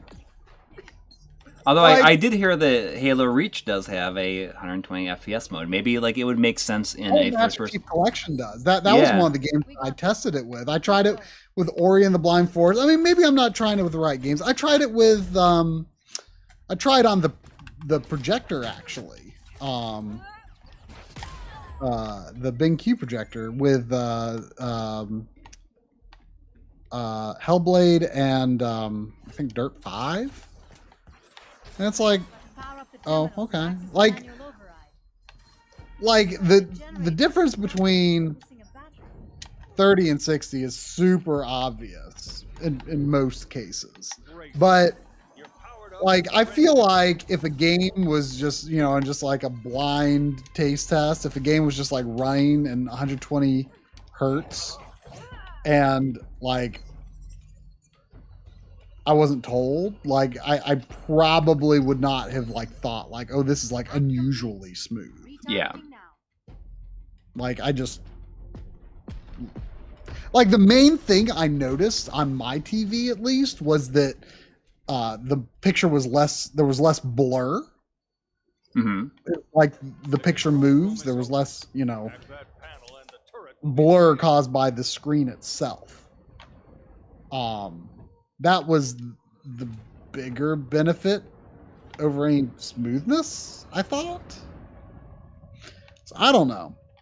I don't think I would sacrifice picture quality for 120 hertz, but I would sacrifice picture quality most of the time for 60 hertz. But for whatever reason, I just decided with Guardians of the Galaxy, I was like, I want to do the ray tracing. I'm just going to do it because I know I can get used to it, you know? It's like I know that I'm not going to like be annoyed by it like long term. Yeah. I think I So I was like, I'm just going to do it. just do it. Can I hunt that guy down now? Oh, I got the Hellstorm Flare. Like they just give me. That says 8K 144 hertz or it's unplayable. Just imagine that, you know. Like, could you just imagine that? Like, I just can't imagine like getting so caught up on something as extreme as something like that. You know what I mean? It's just like it's so much, and then like, and when does it stop? When does it stop? And is this literally what you're gonna be looking forward to for like ever? And then, like always, what's gonna be next? $2 from Demo Kirby, saying, in my opinion, 120 hertz or 144 hertz only matter with multiplayer mouse and keyboard games. Which I could see that for sure. I could see that for sure. Pretty benign name for a monolithic hell tower. It was kind of interesting for me actually, you know, trying out the WonderSwan core. You know, my computer modder was able to sync up to 75 hertz. Right, yeah. I was able to get like 1440p 75 hertz and it looks pretty cool, but it's probably going to look terrible in the video. You know? Yeah. See, this is but it looks pretty neat. You know, I put a joke in the script. I'll tell the joke now because it's the kind of thing that's just like in the moment of making the video, I might be like, ugh, I don't feel like editing this part. I'm going to cut it. It's like totally inessential, but I just made a joke. I said, do you think that playing Final Fantasy IV at 75 hertz on the WonderSwan versus playing it a measly 60 hertz on the Game Boy Advance was a topic of fierce debate among Japanese youth in the early 2000s? Probably not. Yeah. You see what I just did? Watch this. Ooh. Just gonna throw it straight up and it's gonna come down on these guys right here. It comes. Wait for it. See, that's what I think is fun about this. It's like stuff like that. What's this? No, I did not hear about this. Henry Clark is informing me that I missed a rear super chat saying, did you hear about the RetroTink 5X update to add 720 to 1440? Yeah, he tweeted that today. But you still, are we talking 2560 by 1440? I don't know. He has a picture of him playing, like, I think it was like Mortal Kombat or something like that. I wonder. Yeah, I mean, you could ask him. Well, I think.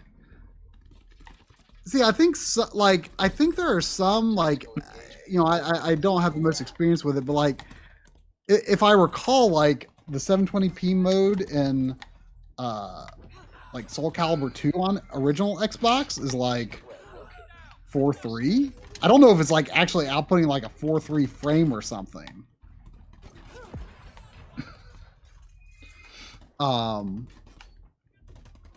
Which would be weird because I never hear of like other horizontal resolutions that go with 720.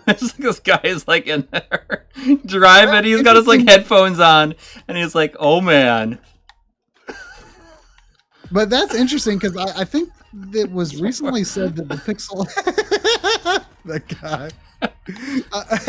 I think that. I think it was recently said that 720p upscaling to 1440p was I think maybe not going to be a feature on the Pixel FX Morph anymore. Yeah, I think that's what people were saying last week. I don't really know the details of it though. Okay, so apparently Mike said before that the 256 horizontal resolution wasn't possible with the 5X chipset. So I wonder...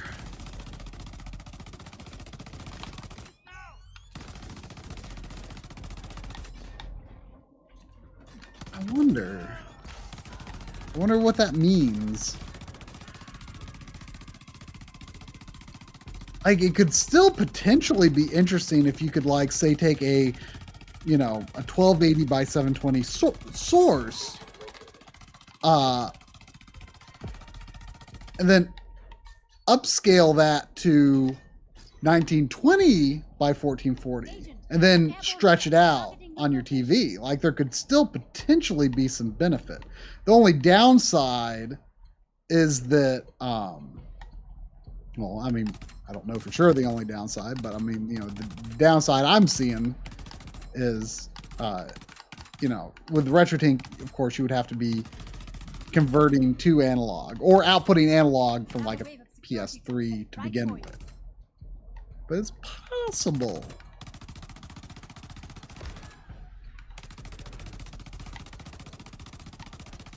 I'm just driving around the city. I'm gonna try out that buggy thing. Irmashi says, think he said you could do 2560 but not 444 or something. Maybe you need to rewatch Retro RGB stream. Yeah. Interesting. Well, I'm definitely curious. I mean, you know, with the digital input on the morph, I would still love for them to have something you could do with, like, some way you could do something with PlayStation 3 or an Xbox 360 on there. Like, even if it's not a full, like, if it's just a vertical integer scale to 1440 and then like an interpolated horizontal scale to 1920 if they can't do the full 2560. You know, I just gotta say too, I am so proud of myself that I can now remember 2560 is the horizontal resolution of 1440. It took a while. I bet you don't know it. I don't. Off the top of your head, because you don't. I mean, you don't have a 1440p monitor like I do. Right.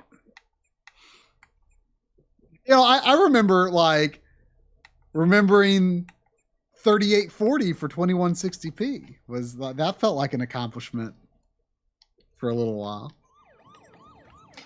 Yeah, I know I know like 4K and everything like that like pretty well now, but well, yeah, of course, unless it's 4:3 content, then it's 1920 by 1440, which the Retrode taught. All right, I'm getting way too carried away with this. I'm sorry. But does this can you kind of see a little bit like why this would be like a little bit more exciting than other ones, or not really? I mean, I have no idea. Like I could see myself like absolutely loving this, or just like not being that into the chaos. Yeah. You know? Like, it's funny when you're playing it because you like like sometimes like when I'm just like playing by myself, like something that's actually fun, like just Yeah, like it how is not. It is not like the same kind of thing when you're just like by yourself.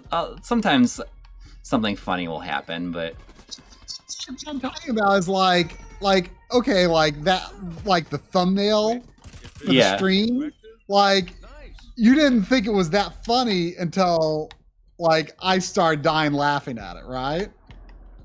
yeah, And like it's the same thing where like I'm watching you having a good time with this game and laughing at this stuff. And I look at it and I see it's funny, but like if I just like done that by myself, like maybe I wouldn't have even thought it was funny unless someone else pointed out that actually that's pretty funny, you know? yeah. Like, I'm gonna punch it. not even thinking about it. I don't know.